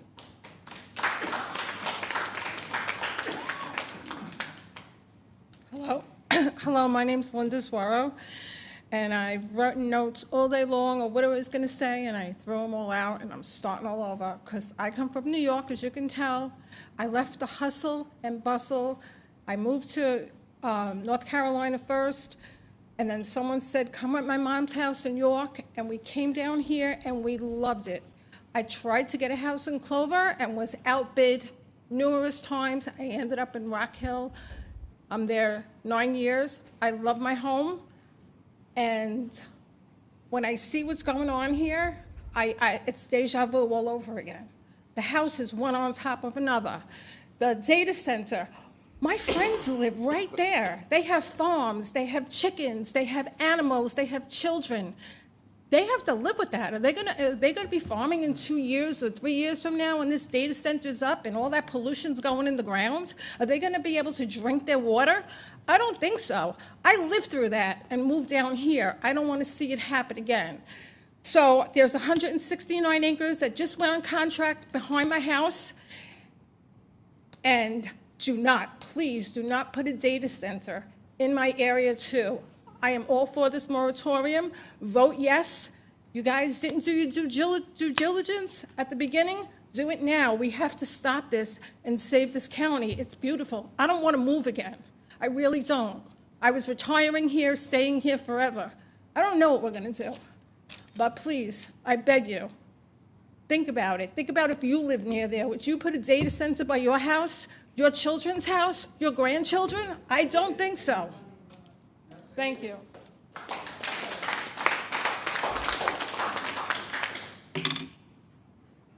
Good evening. My name is Sophia Randall, and I came here tonight in support of the 9-month moratorium. I want to begin by thanking all of you for taking the time to come out here and listen to the voices of your community. It means a lot to me as well as to everyone else out here. There are many reasons why people are against data centers: economic reasons, political reasons, and environmental reasons. Tonight, I would like to talk about 2 of the environmental reasons: air pollution and water overuse. So I have a hypothetical situation. Imagine sending your kid to school. You expect them to get good grades, make new friends, make great new memories. Instead, they come back home with a debilitating respiratory illness. This hypothetical situation could become reality if these data centers are approved. One of the proposed data centers is right next to a new school development, and it's predicted to hold over 2,000 students. And it's not just the students we need to be worried about, but also ourselves. We're not separate from the environment. We're going to be breathing in all the contaminants that the data centers send out, and we can't really walk around with air bubbles over our heads with only pure oxygen. Aside from air pollution, water overuse is also a huge issue. As humans, we only need 3 things to survive: shelter, food, and water. The longest we can live without water is 3 days. 3% of water on Earth is fresh water, and only 0.5% is actually safe for human consumption.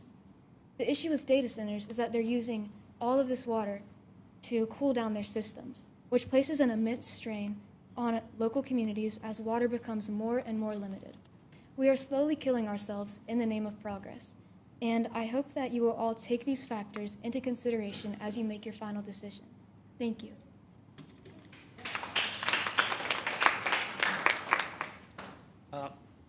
Again, my name is Pete Martinez, 327 Currents Road. The AI industry is in a race to get scale, to get more and more processing power. And with any race, they are charging full steam ahead. They are not going to slow down to make sure they're doing things safely. They're not going to slow down to make sure what they're doing is best for the community. And they're not slowing down to get buy-in from the community. Since they won't slow down to do what's right, that makes it our job.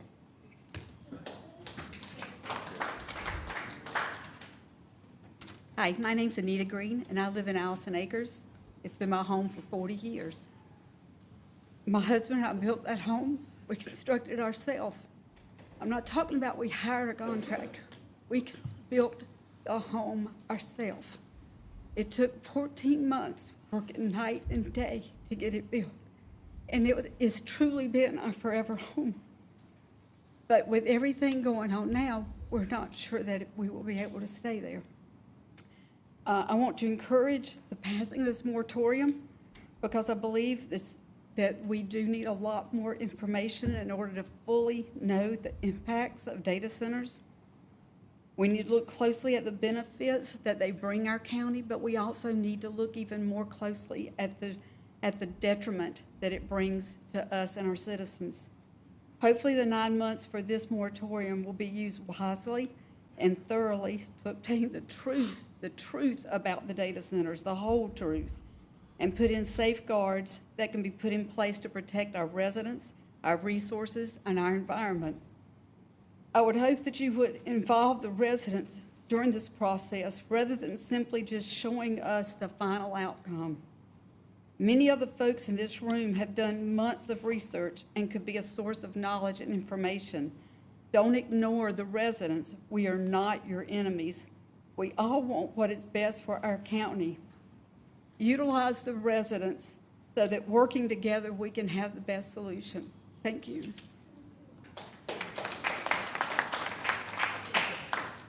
Hey, Council. Zach Wilson. I live at the Pines at Campbell Crossing at the corner of Paraham. I don't know if there's anything that I can say that hasn't already been said. I know you guys have been sitting up there very patiently listening to all of us. I appreciate it. It's a thankless job. I wouldn't want to do it, I can tell you that. I don't enjoy getting up here and talking, but I feel that I have to. part of that, putting your money where your mouth is, stepping up and voicing your opinion so that it goes on record. I work for a company that installs loading dock equipment. There's currently 5 data centers all throughout the state of South Carolina. This is QTS in our area is just one of those. I got myself blackballed at my company because I put my foot down and said, if I'm going to stand up here and voice my displeasure, I have to be willing to stand on that. Told my company I wouldn't help with any construction across any of the other data centers. And in turn, I was denied promotion and put on the blacklist. It's the smallest inconvenience compared to what you guys are in charge of, which is protecting the people that you represent. Again, nothing that you haven't heard up here before, but I like analogies. I think they work really well. If you were to go to a restaurant that, you know, they're selling burgers, you walk in, you sit down, you order your burger, and then all of a sudden you hear of the same type of restaurant across the country. Hey, the waiters, you know, they're not very nice. The chefs, they don't wash their hands. They use meat from expired sources. That would give you pause, and you'd go, wait a minute, maybe we should look at this. And if a government agency came in and said, yeah, we're going to look at all these, all the regulations that we have on this business, but you already ordered your burger, so you go ahead and eat it. We're just going to apply these to the future burgers. Doesn't make any sense. The moratorium is a step in the right direction. It is a pause so that we can look at these safeguards and that we can do this safely if we are going to continue. But the fact that it doesn't apply to the current data center, I think is nonsense. If we're worried about those things, the water consumption, the electrical usage, the damage being done to the environment, in the future cases, we need to be worried about that now. I know you guys, your hands are tied with a lot of vested rights. There's a lot of legal mumbo jumbo that goes into it. But if it's important enough for the future, it's important enough for now. So I don't know if there's anything you can do about that, but I appreciate you listening to me, and have a good night, guys. Thanks, sir.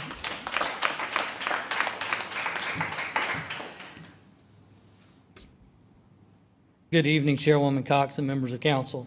My name is Dean Fail, President and CEO of the York County Regional Chamber of Commerce, and I reside at 3044 Wexford Drive, Rock Hill, South Carolina. I begin by saying that the Chamber is not here to oppose a thoughtful review of future data center development. Technology is changing rapidly, and taking the time to study the environmental, infrastructure, and energy implications of future projects is responsible government. I would simply encourage council to use this opportunity to develop a thoughtful, balanced framework that protects our community while providing clear expectations for future projects. I also believe it is important that we distinguish between data centers built decades ago and projects being developed today. The QTS data center currently under construction in York County represents what I would consider a model for responsible data center development. QTS utilizes a closed-loop cooling system that minimizes water consumption.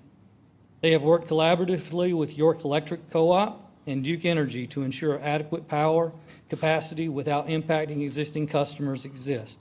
And they have agreed to fund the infrastructure improvements their project requires rather than shifting those costs to our community.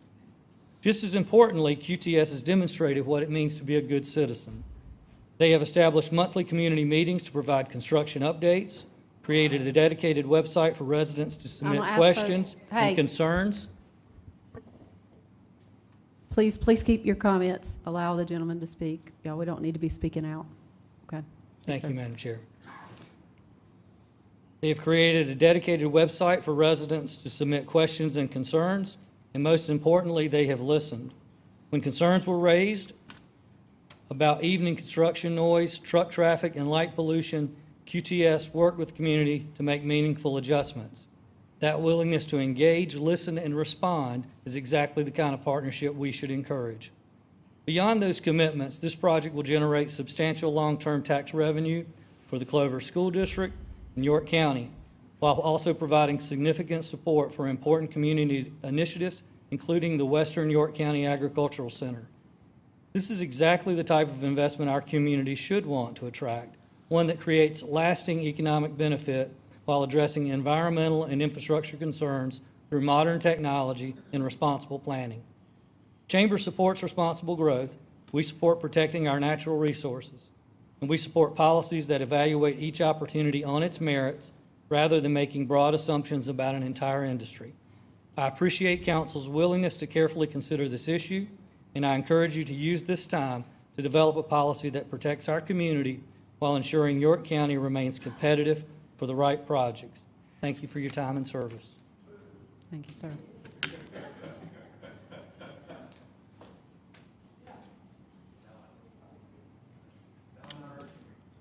Good I'm afternoon. going to have to remove you if you continue to speak. Please, let's be respectful. Everybody be respectful. Yeah, good afternoon. I'll just speak on behalf of all of you here. This is hard to do. I commend each and every one of you for standing up here because this is difficult for me because I've got a little bit different spin than I think anybody in this room tonight. So my name is Brian McManus. I live at 1075 Labrador Lane in Lake Wylie, South Carolina. I'm also a business owner. I'm a general contractor that is actually doing the site work on this site out there right now, Hoopaw Grading Company. It's not just Hoopaw Grading Company that's owned by me, it's an employee-owned company. So basically we have 685 employees, and 128 of those employees reside here in York County. They're taxpayers of York County, and their kids go to these schools here in Clover, Fort Mill, and all over the place. We're a good company. We've been building since 1953 in this area. So we make a living for the growth of these communities around here. And I know that's tough to hear for a lot of folks, but it's true. I mean, I've watched this place just quadruple since we've been here, since 2012. But the fact of the matter is we need this tax base. I mean, I know all of you here, you have kids, you take them to Clover school systems, and every year when people walk out, they've got bags of school supplies. Why is that? You know, but think about, you got this big taxpayer here that's coming in here. It's going, what did you say, $40 million in tax base? I mean, as a taxpayer, I feel like that's good. They're not going to need your roads when it's all said and done. You know, they're not going to, I mean, once it's built, it's built.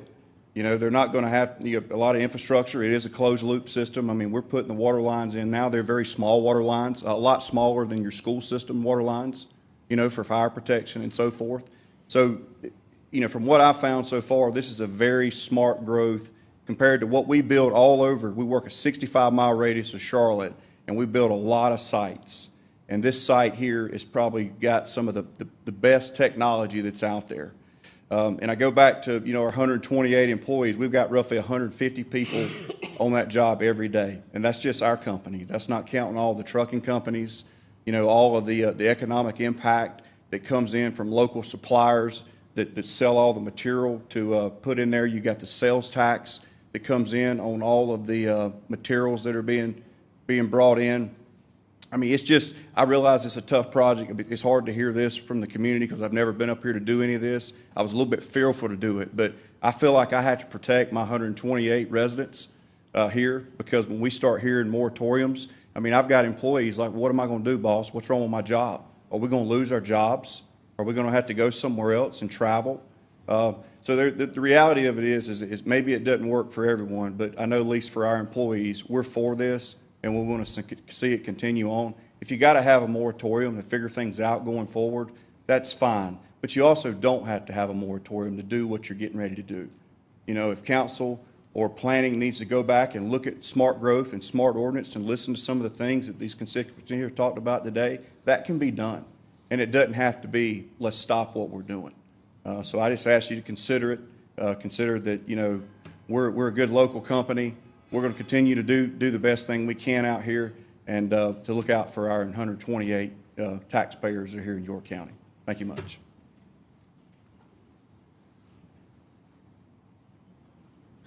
Good evening, Council.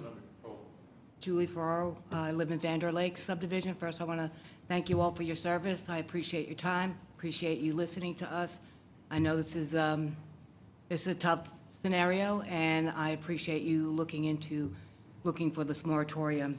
I'm here to implore the council to approve the moratorium, to allow time for research to the effect of these hyperscale data centers on the environment, on our health, on our property values, on our way of life and quality of life.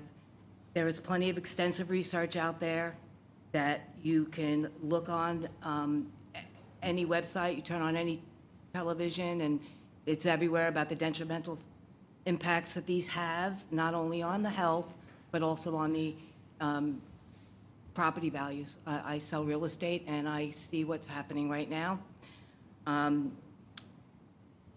We do want you to think about the impact these data centers have and put strict guidelines into place.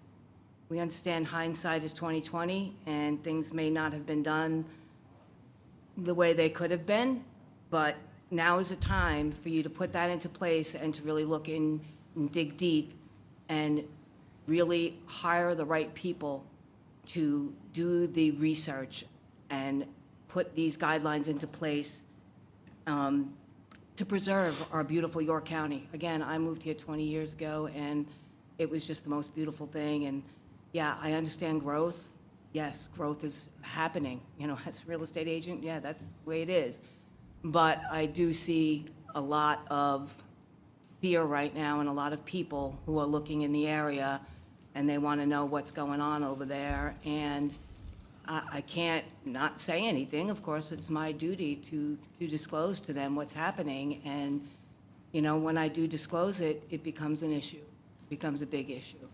And I don't want it to be. And, you know, I understand it's kind of too late in some aspects, but I'm hoping that some of these guidelines will take effect on the future expansion, and would sure be nice if that future expansion of that 400 acres maybe could be preserved, conserved somehow, that the land would not be destroyed and ruin more property.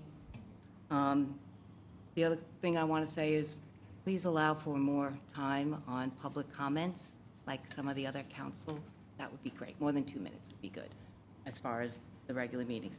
Well, I appreciate your time. Thank you very much. And please pass this moratorium. We implore you.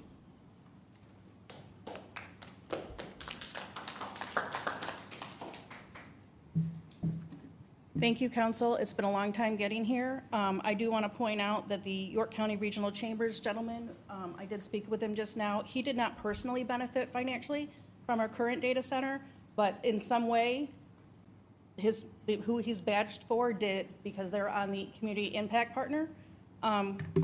So I just want to get that out of the way. Also, in researching these, we have over probably 4,000 pages of FOIA information. I have a lot of data, a lot of information.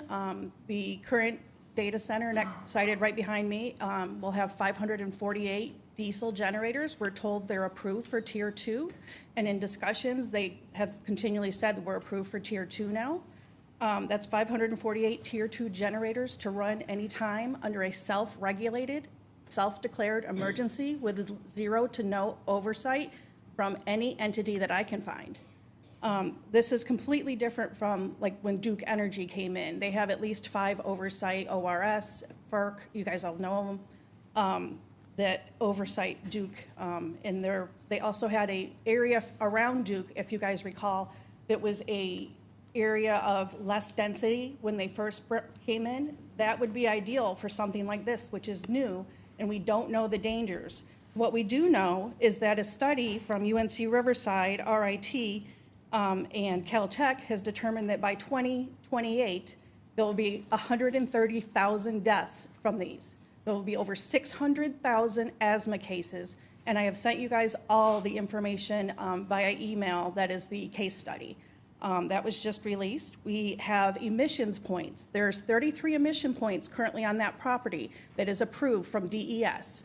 Those emission points, the exit temperature is 915.2 degrees from 33 sites. This is where we get the heat plumes and the heat islands from. What will the temperatures be at Mr. Penland's Christmas tree farm, at our homes, at the other farm and agriculture places, at the daycare, at the areas that are noted as the area of probable effects, which I'm included in that?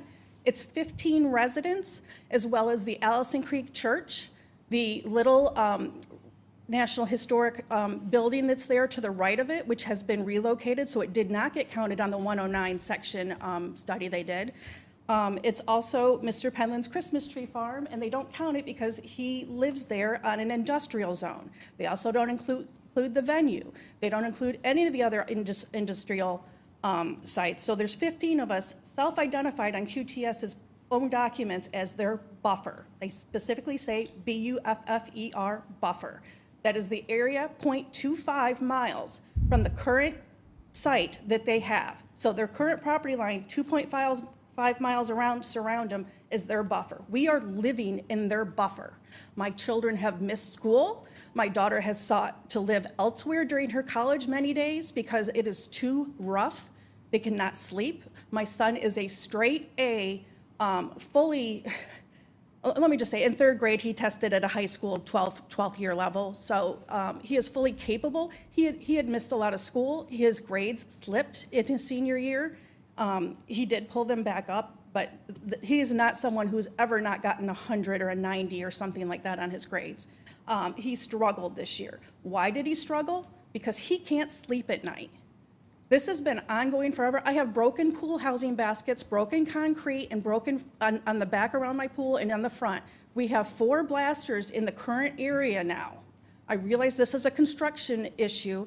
The construction, however, will be a 10-year study of construction when you're sited where I am.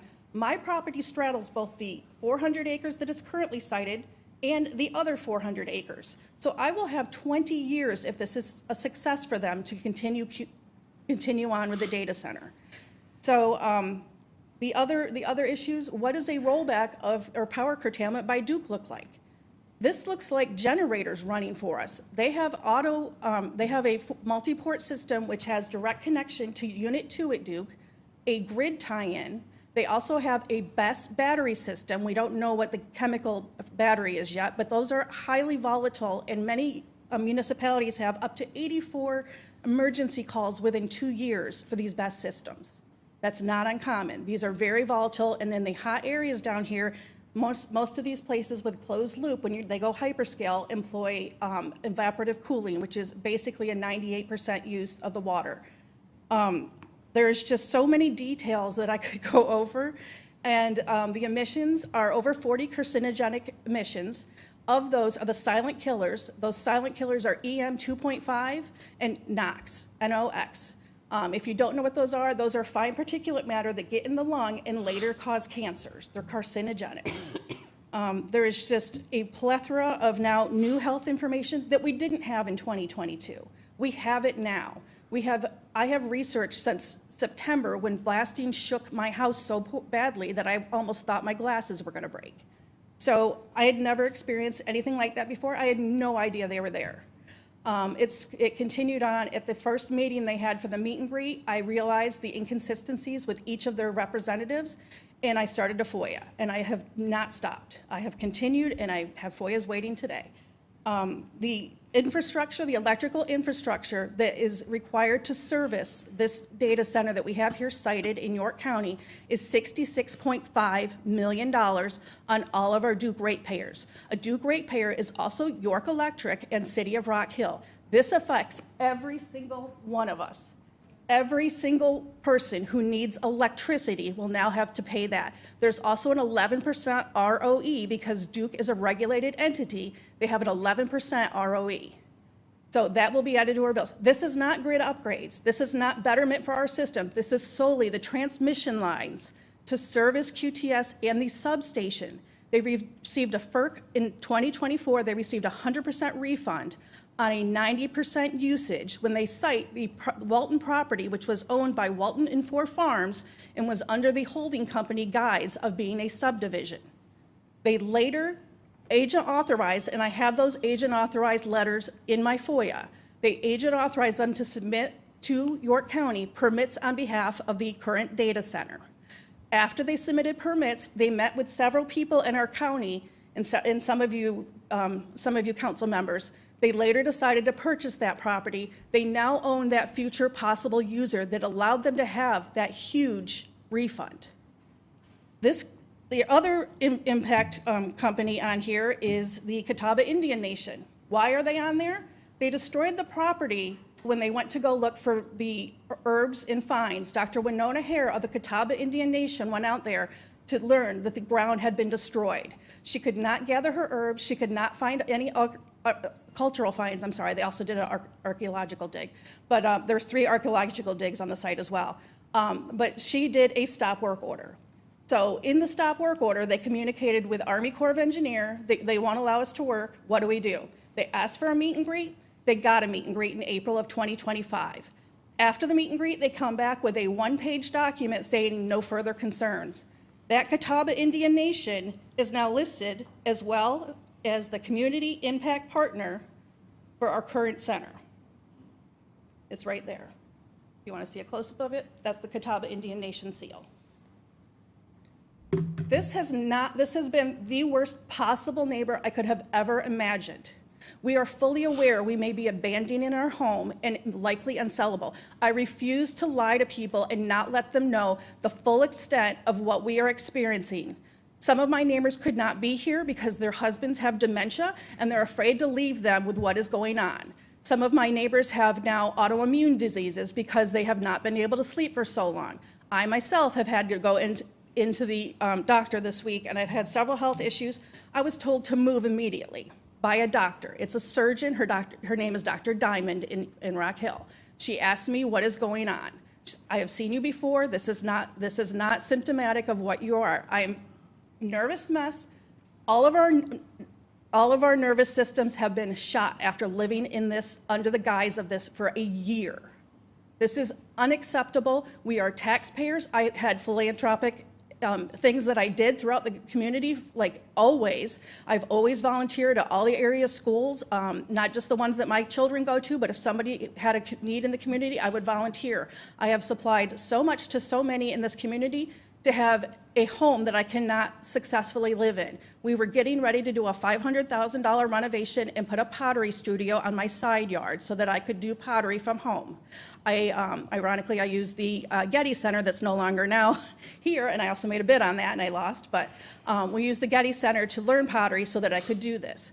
That is a foregone conclusion that will never happen at this property. We are having to go somewhere else to live with the assumption that these houses may not sell. I am not alone in that. All of my neighbors, and let me just say, their property is absolutely gorgeous. They just renovated it and they built every bit by hand. That's all I have to say. I appreciate, and I know that you know the full impacts on some of you who have come and visited us at Ground Zero at the site. I appreciate each and every single one of you. Any of the reading that you do and any of the information I send, I try to give you data that is only FOIA or verifiable studies from reputable agencies and healthcare industry. This is the biggest atrocity I have seen, and it is a race for CapEx by a small group of people holding the money bag of having the private equity firm on all of our backs. I mean, they'll say it's not on all our backs. They do say they paid for it. Now, I will explain to you, the current data center did pay for the electrical infrastructure. At the last payment, Duke, under law, is now, because of the FERC ruling, has to give a full refund, and then it's put into the embedded system, so it is the cost embedded recovery so that it is on all of our bills. That is how they get the refund. They say that they paid for it. That portion is true. They do not tell you that they get a refund on their last payment. That is all I have to say, and I greatly thank each and every one of you for all of your time throughout this. I know I've texted somebody in their district many times with stuff going on. I get calls all throughout the day, and people don't want to be identified. They're scared. They don't want to notify that their property has broken walls, broken floors, shattered toilets, broken sheetrock in their walls, broken concrete. They don't want to report it. They're afraid. They're afraid their property will become worthless. They're afraid that they will be pointed out. They'll be afraid they'll be recognized and known. So we end up being there for those people. I greatly appreciate, again, each and every one of you. I am full support of the 9-month moratorium for better studies and for hopefully better health outcomes for all of us in York County and all of us living here. Thank you so much.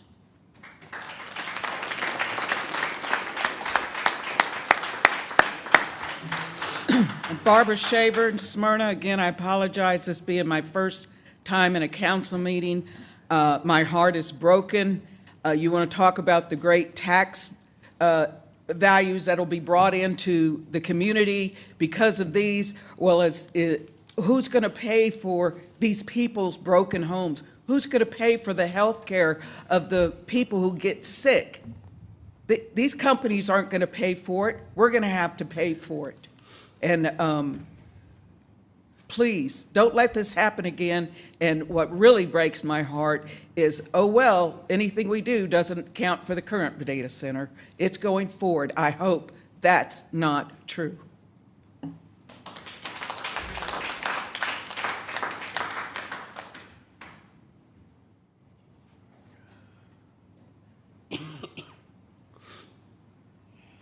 Hello, my name is Renata Sims, and I wasn't going to speak, but I was listening in the hall, and I said I have to stand up and do something. I started working with the residents in my area, and I do live here in the York area. I bought a new home. My mom and I, we purchased a brand new home together, and we didn't know anything about the data center. And I said, instead of me complaining about what I know about data centers, I need to get involved. And so I started working with the residents, and they told us about the city council meetings. And I do appreciate you all taking out time to listen to us today and to consider the moratorium. And we do appreciate that. I listened to those today that are not in favor of the moratorium, and I couldn't stay in the hall any longer. All I can go by is what I hear about other data centers in other areas. Virginia, how the electricity bills outweigh their mortgage and their rent. I'm asking you all to be proactive and not reactive. These things are going to happen. We've never had a data center right here in the York area, so we don't really know what's going to happen. But we do know what's going on in other areas. In Memphis, how people are getting sick over and over again, and they're fighting this. And I believe that Tennessee and part of Charlotte, well, North Carolina, they have put restrictions on data centers, where a lot of data centers don't even want to come in because of the restrictions. We should have restrictions on everything. We shouldn't just let people come in and destroy communities. We moved to this area because it's such a beautiful area. The mountains are picturesque, and all of the nature that we see, the quiet areas. And I understand that there are so many people have their retirement homes here. Their forever homes. And now they have to uproot because of a data center coming in. We should not let money rule what's going on with our community and the people in this community. What happened to valuing the people that are in this area, their health? We have senior citizens. We have children. They're going to be building more houses, and they're going to be building schools. They have many schools that are planning on coming in this area by the end of the year. And we need to look out for one another. It's more than just money. And I am begging you all to consider this moratorium where we can think it through, because it sounds like, and again, I'm getting involved late, but it sounds like this was not done on the front end, which it should have been. They should not have been approved without you knowing clearly the risk. And I'm lost. I don't understand how this happened. I really don't. I love this area. I lived in Fort Mill for years. I lived in Charlotte for years. But out of all of that, I love York. I love the people of York. And I am really begging you all to think about what's getting ready to happen. The murky water that we're getting ready to see, that's going to come through the wells and what have you. The high electricity bills, like I said, the air pollution, the noise pollution, those people that cannot sleep. I heard the gentleman, he's part of what I'm working with, the group that I'm working with, that he has to get up at 4:30 in the morning because he cannot sleep. That is ridiculous. And so I'm begging you all to consider the people in your area. Consider us. We are human beings. Take care of us. That's why we elected you. This is a position that you hold. You're supposed to represent us. Not the businesses, the data centers and what have you. And yes, there's a need for a lot of these things. But what happened to us? What happened to us? Thank you.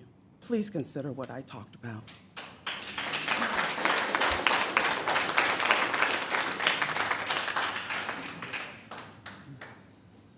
Hello, my name is Cole Price, and I'm here on behalf of York Electric Cooperative.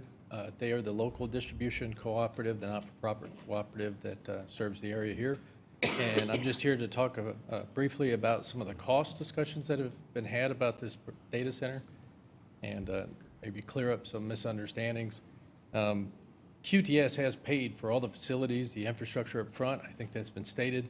And the Federal Energy Regulatory Commission does provide that if said facilities provide a benefit to the system, then they are entitled to a refund. There are rules about that. It is governed by the federal government. And if QTS doesn't live up to the commitments that they made to get said facilities built, then they don't get the refund. So it has to demonstrate that it's a benefit to the network system before they're entitled to that refund. That's first. Second, there's a lot of dedicated facilities to serve a load such as QTS, and those are paid by QTS, and they're not subject to refund. So anything that's exclusively for the use of the data center is not refunded back to them, and they're just paid up front. And that's done to protect everybody, right? We could, and in other cases, for other types of industry, we do foot the bill up front, and the co-op, the utility, they take on that risk. But with something like QTS and bigger projects, we make sure that we don't take on that risk up front and that they take on that risk. And again, if they don't deliver on their side of the contract, they don't get their money back. So it puts all the risk on them. Finally, I'll just talk about the power bills. I mean, there's a lot of discussion about rising power bills. I can't tell you that power bills aren't going to go up. Power bills do go up and are going to go up without QTS. I mean, that's the economy we're in right now. But projects like QTS can help absorb some of the fixed costs that are out there, especially in the rural communities. I mean, there's not a lot of what we call meters per line when you get out in the countryside. So in a city, in an urban area, when you've got hundreds of people living off the same line, you can collect and get the cost down. But out in the rural community, when that density is much lower, you might have 4, 5, 6, or a dozen meters per line that pay for that, say, $2 million a mile of line. So when you have a project like QTS, that's not going to cause any additional cost burden by paying it up front and then still contributing to the fixed cost that the co-op, that the electric utility has, it helps put the downward pressure and provide stability into the rate making. So there's a lot of pros and cons, but from our perspective, there's a lot of pros, and they'll help. And then finally, we've put a lot of protections in place with the agreements. I mean, we do that for any industrial load, but especially with a project this size, to ensure that those costs are not borne by the members of the local co-op, and that includes generation costs and the risks associated with that. So we're doing everything that we can to ensure that power bills don't go up as a result of these types of projects.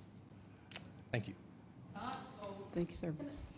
All right, looks like we've. Are we allowed to redirect on that or no? I think we've heard from folks. I mean, if there's somebody who hasn't spoken, who wishes to speak, now's your time. And I couldn't tell. Did somebody else holler? Okay. Do we have a motion? Motion to close public hearing. Second. Motion and a second to close public hearing. Any discussion? All those in favor say aye. Aye. Any opposed? Hearing none, public hearing is closed. Do we have a new motion? Motion to approve. Second. Motion and a second. Any discussion? I certainly support this. I would ask that the comments that all of the community has come out and given a public hearing be transcribed and that they be available as we start moving towards the next phase of this, which will be to do the evaluation under the parameters we decided. I think it's important to have that information available. So, let's say a quick word, real quick.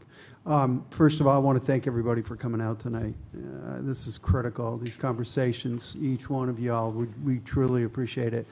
As we go through this 9-month process, again, feedback is critical, partnership is critical, so I do want to thank each and every one of y'all for coming out. Thank you, appreciate it. I'd like to make a quick comment also.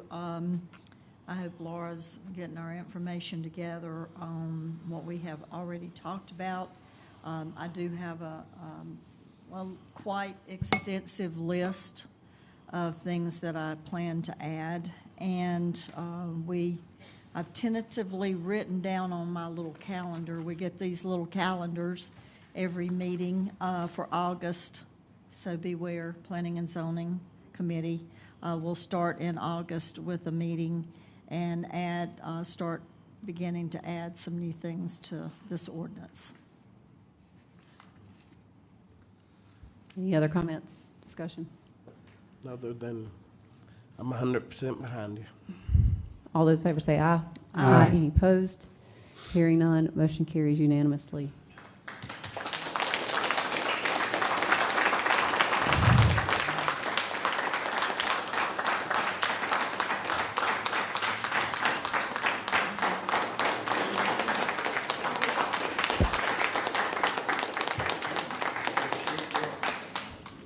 Clock isn't working. Let's take 2 minutes, 5 minutes, okay?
we live?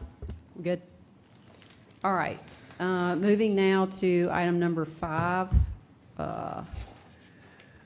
Council to hold a public hearing and consider first reading of an ordinance to amend Chapter 155 zoning code subchapter C, use regulations, to add manufactured homes as a conditional use within the residential single-family 40 RSF 40 zoning district, and to apply existing design standards, to provide for a public hearing and to provide for other matters relating thereto. Yes, sir. Good evening, council members. We've got a couple of text amendments related to manufactured housing up next. So this request generated from the Planning Commission. They asked staff for some information. They had reviewed a rezoning request for a property that was located in RSF 30, and they wanted to put a manufactured home on it. Those property owners realized they weren't allowed to have a manufactured home in that zoning district, so the Planning Commission recommended approval, and it got a conversation started about, well, we allow this in 30, but not RSF 40. Why is that? So they asked staff some questions, and after they received that information, they made a motion to have a text amendment to allow manufactured homes with some basic design standards in the RSF 30 district. So comparing how York County regulates manufactured housing and where it is allowed in our zoning code, we're more or less already in line with what other jurisdictions do. Some go a little bit further, some are a little more lenient. We're kind of right in the middle of the pack. Some places have specific zoning districts for manufactured housing, and they're not allowed any other place. We don't do that here. And some regulate differently between single wide, double wide. We don't do that here either. So most places have standard conditions that apply to this type of use. It has to be pinned down to guard against natural disasters, things like that. So if this amendment would be approved, we'd be in a similar situation in line with our peers on how manufactured housing is zoned. So here is really what that zoning amendment would look like. So in the use table, it would be just a matter of putting that letter C under the RSF 40 category. So you can see it's already allowed in AGC, RUD, and 30. So Planning Commission's thought is, well, why not 40? I mentioned those design standards. Here are all of those, and really and they're only required in the RSF 30 district currently, and really the idea behind them is to have these manufactured homes blend in with the stick-built single-family detached homes if they're going to be allowed in the RSF districts. So the Planning Commission recommended that these design standards that exist in 30 also be applied to 40. Staff also recommends approval on this. With the district hierarchy, it does appear to be inconsistent to allow it in 30 but not in 40. Both of those districts are very similar. There's really just a 10,000 square foot minimum lot size difference between the two, and that's the entirety of the difference between the two districts. Both of them are allowed in the same designation in the comp plan and the future land use map. And there's really a very low number of vacant RSF 40 parcels today. So with that, happy to take any questions you have. Any other questions? Thank you, sir. Yeah, well, first of all, I want to applaud you for putting this out to open this opportunity up for them on these homes, so thank you. Is there anyone here who wishes to speak against this rezoning change? Is there anyone who wishes to speak in favor? Motion to close public hearing. Second. Sorry. I'd just like to say. You have to come forward. Give your name and address, please, ma'am. Barbara Shaver, Smyrna, South Carolina, District 3. I'd just like to say any effort by the committee to help affordable housing for this generation at this current economic times is appreciated, and I would ask you to vote for it, especially with the already existing restrictions on those manufactured homes. Thank you. Thank you. All right. Motion to close public hearing. Second. Motion and a second to close public hearing. Any discussion? All those in favor say aye. Aye. Public hearing is closed. Do we have a new motion? Motion to approve. Second. Motion and a second. All those in favor say aye. Aye. Any opposed? Motion carries. Move now to item number 6, council to hold a public hearing and consider first reading of an ordinance to amend Chapter 155 To have next. zoning. I'm sorry? Tom asked me what I was up to, and I just, well, y'all know how I feel. I said, we're gonna start telling people what color curtains have next. You know I approve anything. Whatever people can afford to live in, they live in. This allows that flexibility. That's what Oh, this yeah, motion it is. does. Okay. Council to hold a public hearing and consider first reading of an ordinance to amend Chapter 155 zoning code 155.1195, replacement of non-conforming manufactured homes to permit non-conforming manufactured homes to be replaced with another manufactured home regardless of dimensions if all other applicable requirements are met, to provide for public hearing and to provide for other matters relating thereto. Yeah, so this one is a little more narrow of an issue. So right now, what is common is folks often replace manufactured homes on the same lot, and very often they might upgrade with either a newer unit, a double wide, someone coming, someone going, that type of arrangement. What's less common is if the existing manufactured home that's on the property is non-conforming, maybe the property is zoned UD, something to that effect.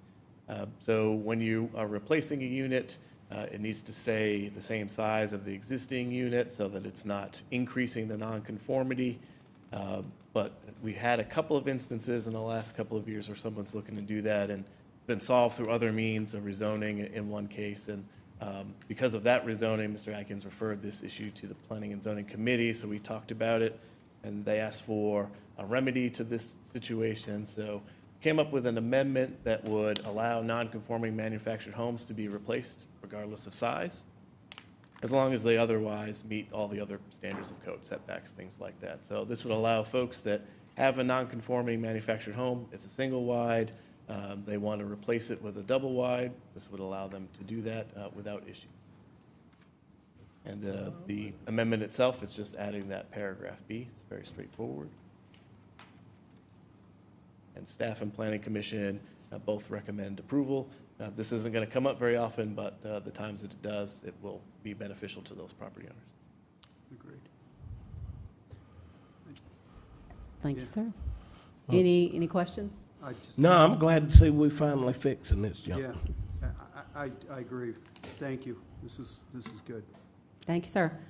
Is there anyone here who wishes to speak against this change? Is there anyone who wishes to speak in favor? Motion to close public hearing. Second. Motion and a second to close public hearing. Any discussion? All in favor say aye. Aye. Any opposed? Motion carries. Do we have any motion? Motion approved. Second. Motion and a second. Any discussion? All in favor say aye. Aye. Any opposed? Hearing none, motion carries. We move now to new business. Council to consider approving request by Shea Homes to extend York County water and sewer utilities beyond the established urban services boundary pursuant to Land Development Code 154.132C1. All right, so this one is new to all of you. It's new to me. So this is the first time that this provision has come up for an upcoming development proposal. So there's a section of code that I've brought up on the screen here that if there is a proposal to extend York County water and sewer utilities outside of the urban services boundary, they require explicit approval from council in order to do that. So we have our first request, get your permission to extend water and sewer services outside of the USB. And I just want to emphasize that this is not a permit. It doesn't vest anything, so your decision just gives them the first check mark on their itemized list that they need to go through, that they know what they can and can't do with the property. So any future development application, they still have to abide by our code. This is not a rezoning. They would still have to go through the normal process. So very basically, what is the USB? So it's urban services boundary, and it's a growth management tool. It's been on the books since the 2025 version of the comp plan, adopted years ago. And it's really meant to capture where all of the services that the county and municipalities, that's captured in some of the bigger ones here, provide. So the theory is you keep your density, you keep your intensity, you keep your high users inside of that boundary line. That makes it easier to conserve property outside of that USB line. And it makes your services that much more cost-effective and efficient, and the lines don't need to run as far. That's the theory behind the USB. So here's a map of the application property that's outlined in red on either side of Kingsbury Road. And the pink hatched area, that's where the USB happens to fall in relation to this project. So you can see there's a piece of the involved property that's just inside the USB line, and the balance of the property is just outside the USB line. So the zoning for this property is RUD. The acreage is just under 160 acres. And what they're proposing to do here is about 100 lots. So this is just a concept plan, so subject to change as they get further along in their designs. But right away, that math should trigger. You know, we're looking at 158.8 acres, 100 lots. So they're coming in under what the maximum density is allowed already in RUD. They're not proposing to rezone the property. So the concept is they want to do a cluster subdivision. So they won't have any more yield overall in terms of density, but the lots will be smaller in exchange for much more open space. So that's the conceptual design for the project. And as an FYI, we do have Mr. Rushing here from the Utilities Department, and the applicant team is here as well if you have questions for them on anything that they might be better suited to answer.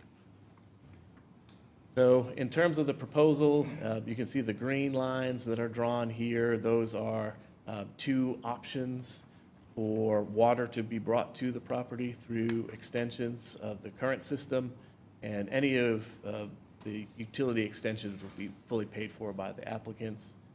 So the Utilities Department expressed a preference for option one, that it come from the north on down to the site.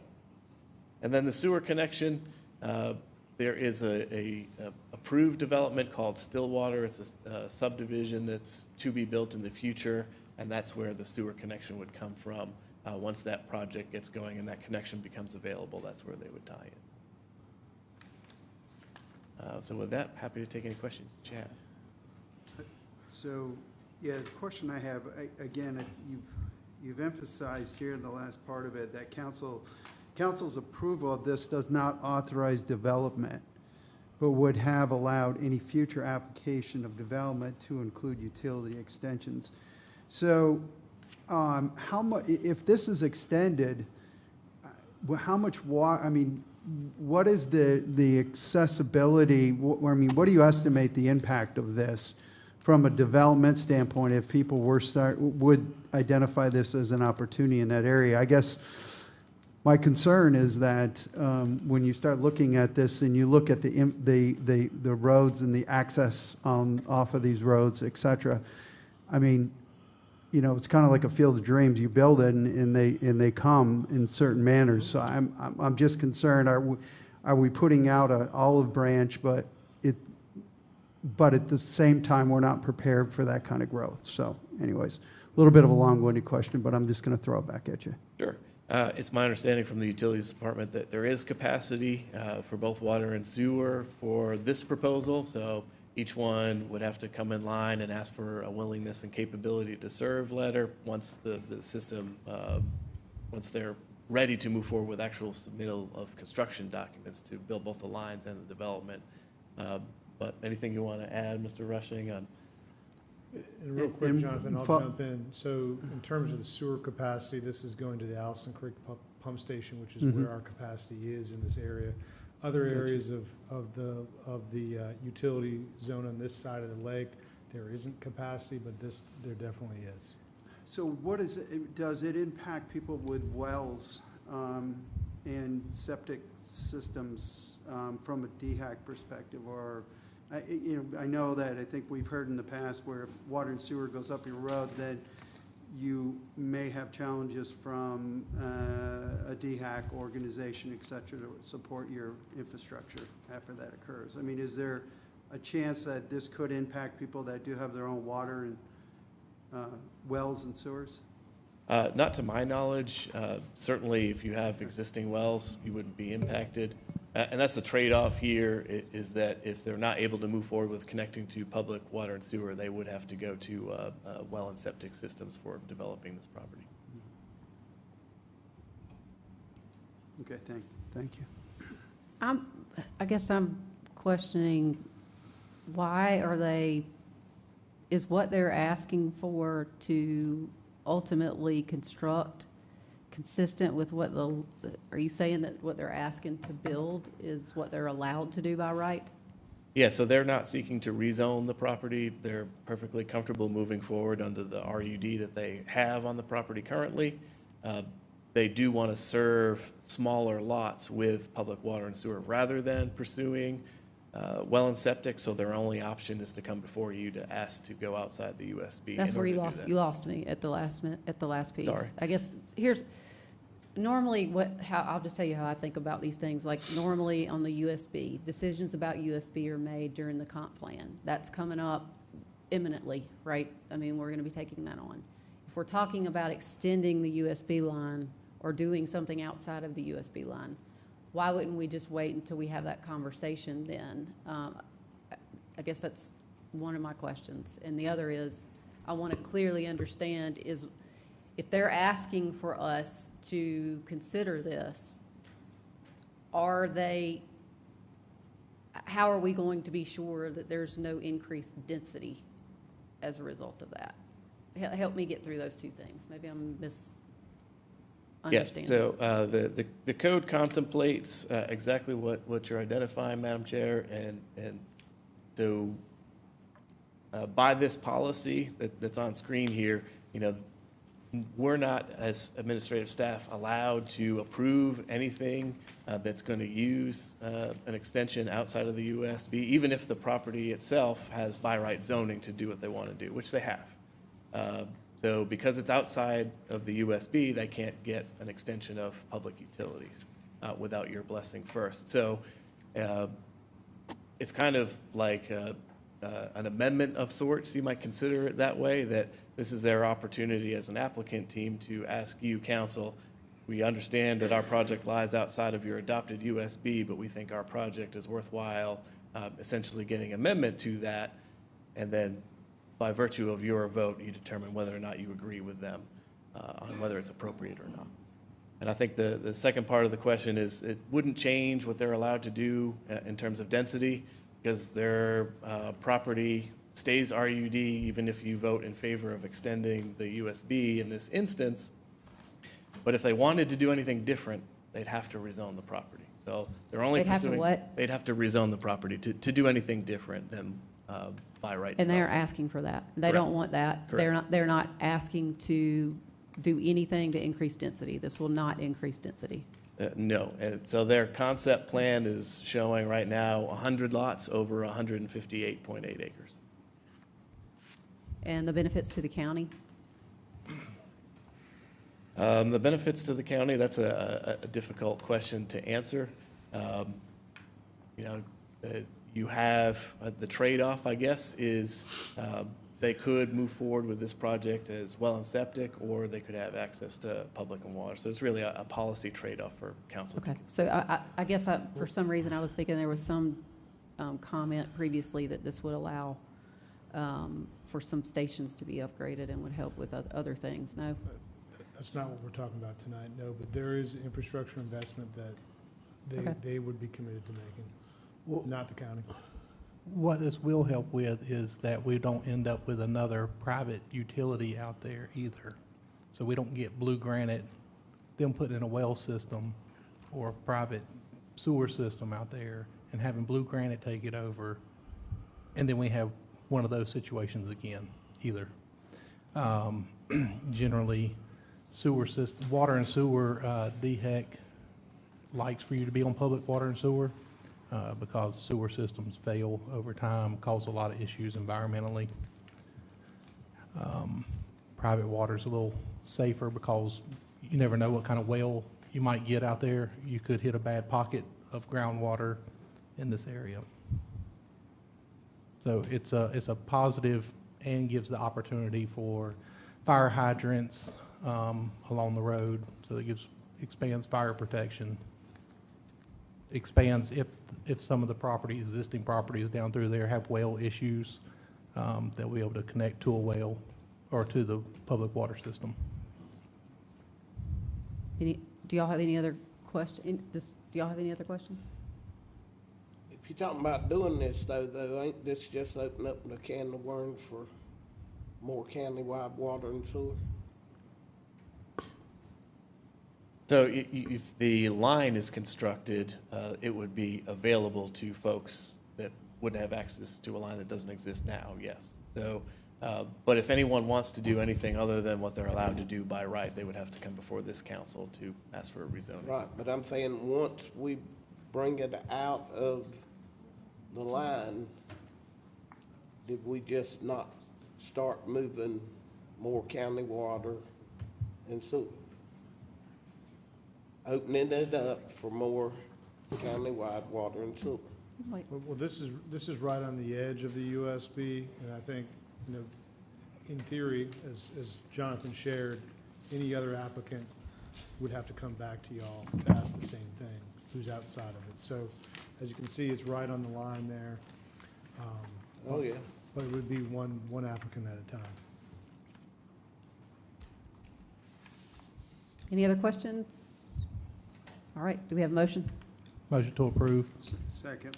Motion and a second. Any discussion? Yeah, I would also like to point out, it was on a previous screen when they were showing option 1.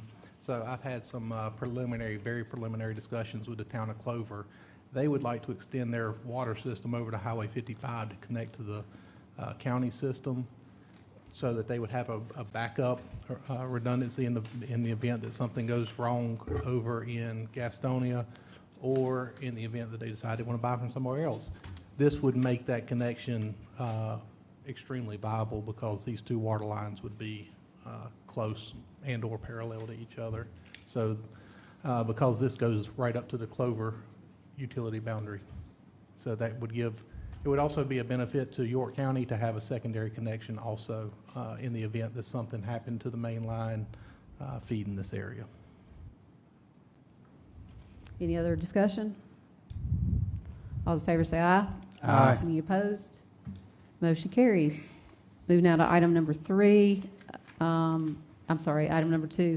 Council to consider approval of intergovernmental agreements between York County Sheriff Detention Center, and each of the following jurisdictions: the town of Clover, the town of Fort Mill, the city of York, the city of Rock Hill, the city of TK, and the Catawba Indian Nation, addressing the associated per diem rate for inmate housing at the York County Detention Center. Do we have a motion? Motion to approve. Second. Motion and a second. Any discussion? All those in favor say aye. Aye. Any opposed? Hearing none, motion carries unanimously.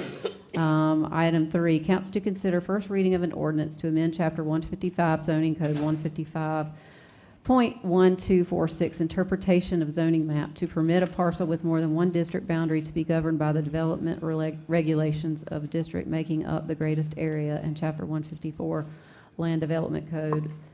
Section 154.004, individual plats for land divisions, to allow combinations or recombinations of lots comprised of more than one residential zoning district, to provide for a public hearing and to provide for other matters relating thereto. All right, so this is another text amendment that went through the P&Z committee. So we have, I think, professionally, I think we're in a unique situation in York County where we have a lot of split zone parcels. That's not typical. So here's a map where we've identified, outlined in blue, where all of the properties in York County are that have more than one zoning district on that one single parcel. And it's causing some issues, and one of those is more applications for rezoning than you would otherwise might see. So in order to try to reduce some of that, we worked with the P&Z committee to try to have some administrative opportunity to regulate these properties that have multiple districts in a more simple fashion. So just an example of split zoning. There's a couple here. So on the left, we've got a map. This is a single property. It's got AGC on two sides of it, with a neighborhood commercial district portion that's in the middle. So that's kind of even odder. Usually It's on the fringes of a parcel or kind of split down the middle, but here we've got a single district on either side of another district on a single parcel. Then on the right, we have a larger piece here. It's zoned RMX 20, the bulk of it, but portions of it, little triangle pieces, are in RSF 30. So that's much more common where you have slivers and small pieces that are more or less immaterial to how the property is used, but they are split zone nonetheless. So here's an example. This is on Limestone Lane. We had an example last year on Sandifer Road. And here we've got, there's a zoning district, and whenever zoning districts were first applied in the 80s, it looks like they painted a brush based on where the road is rather than where the parcels were. That's not best practice for zoning and how you apply your districts, but nonetheless, that's what we have to work with. So here we've got RSF 40 up on the road and RUD up behind it. So that's okay for some of the parcels there. They work out so that they fall in one district, but some of the others, they're split. So how do you regulate that? That gets pretty tricky. So here's what's in the code that's not affected by the proposed amendment, and that's that if a rezoning application comes forward and they're requesting the property be rezoned from you all, they can't request that multiple districts be applied to a lot. And here's a list of the split zone parcels. We've got over 1,000 of them in the county. Most of them, a good 3/4, are split between just residential districts, so some form of residential district hierarchy.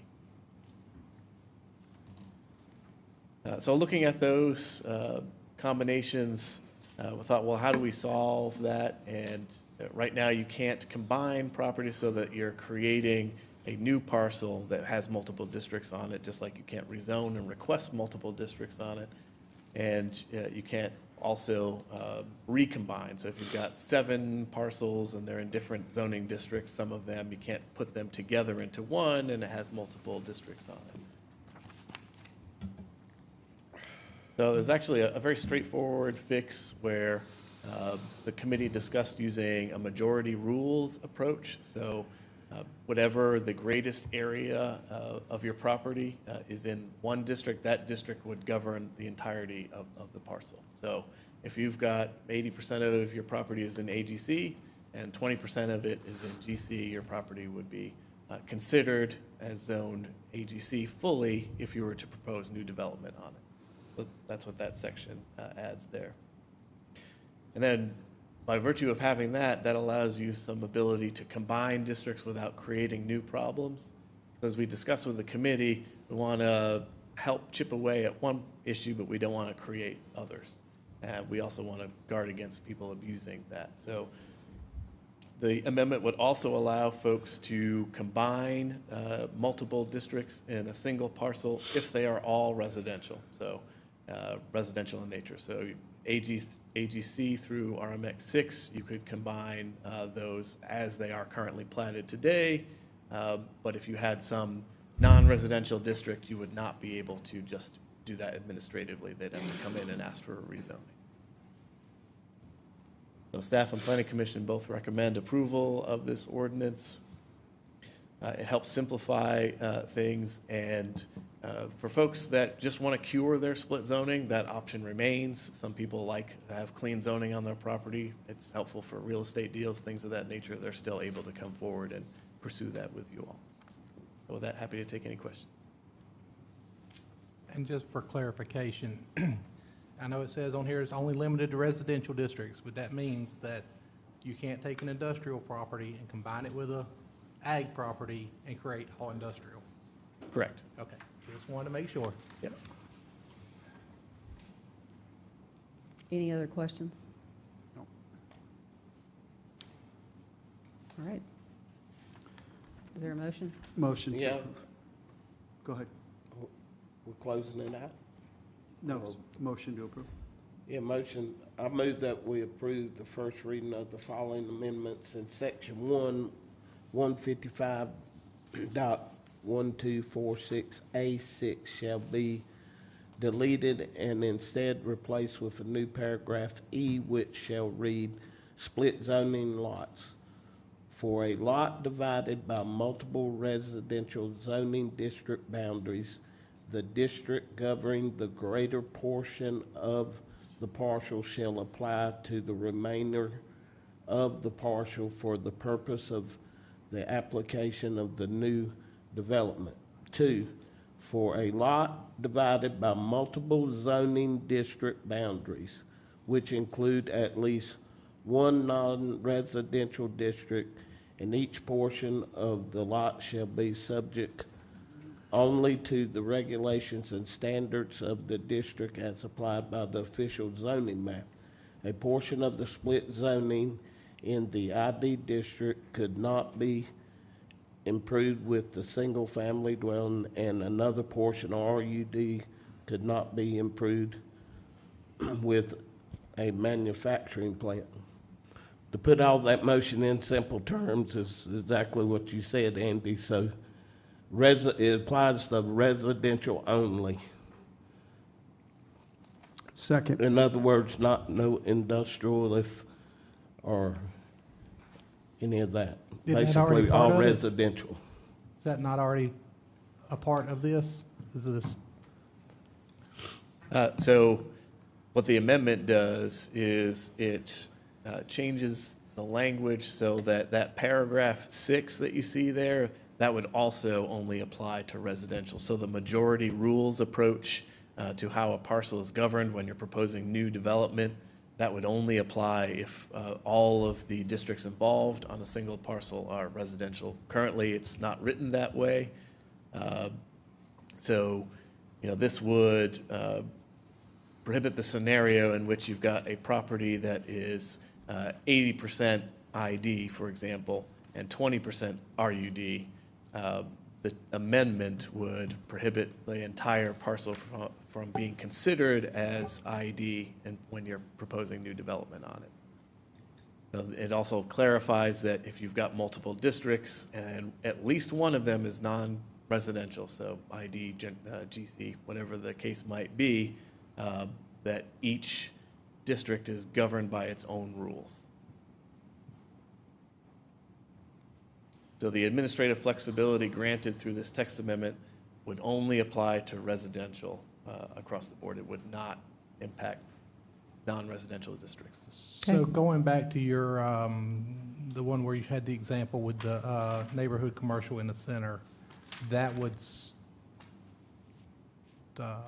stop you from putting a house in the middle of the neighborhood because because that parcel was mostly AGC. It would stop you from being able to put a residence in the NC zoning. Yes, so that's a good example to use as the difference between the first reading draft and Mr. Atkins' amendment is going back to that example. So without Mr. Atkins' amendment, you could build a residential home if the property was vacant on that neighborhood commercial portion because the code would govern the entire parcel as AGC because it's the majority district. With the amendment, because it's a non-residential district, you could put a home on the property, but only in the AGC portions of the lot and not on the NC portion. And if that was the inverse, it keeps you from being able to put industrial all over the AGC portion. That's correct. Okay, understand. All right. All right, motion second. Any other discussion? All those in favor say aye. Aye. Any opposed? Motion carries. Committee and other reports, Public Works Committee, Mr. Riley is not here. Do anybody prepared in his stead, or we'll wait till next time? Next time. Next. All right. Finance and Operations Committee, Chairman Tom Audette. Yeah, so tonight we met, myself and Councilman Atkins, and we went through some applications for committee seats. The first one was for York County Cultural and Heritage Committee. There was an approval for District 4 of Jeffrey Lyons for a second term. Also, there was an approval in District 5 for Kim Oxidine for a vacant seat as a first term also. Next, there was a appointment for the Catawba Mental Health Board for a vacant seat, which was for Charles Wimmer for a first term. And then also Keep York County Beautiful. There was an appointment for a first term, and it was approved for April Hershey. And then lastly, Zoning Board of Appeals for District 1, there was approval for Christopher Fetting for a first term. And that is it. That's it. Thank you, sir. We are going to, do we have a motion for executive session? Yes, a receipt of legal advice, litigation update, and also personal matter, clerk to council. Do we have a second? Second. Motion and a second. Any discussion? All those in favor say aye. Aye. Any opposed? We will go into executive session.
Coming out of executive session, do we have any motions?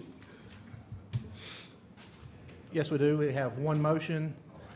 Motion to approve a salary increase for the clerk to council with an effective date of May 18th, 2026, as discussed in executive session. Second. Second, okay, all in favor, say aye. Aye. Aye, ayes have it. Any comments? Motion to adjourn. Second. All right, all in favor, say aye. Aye. Aye.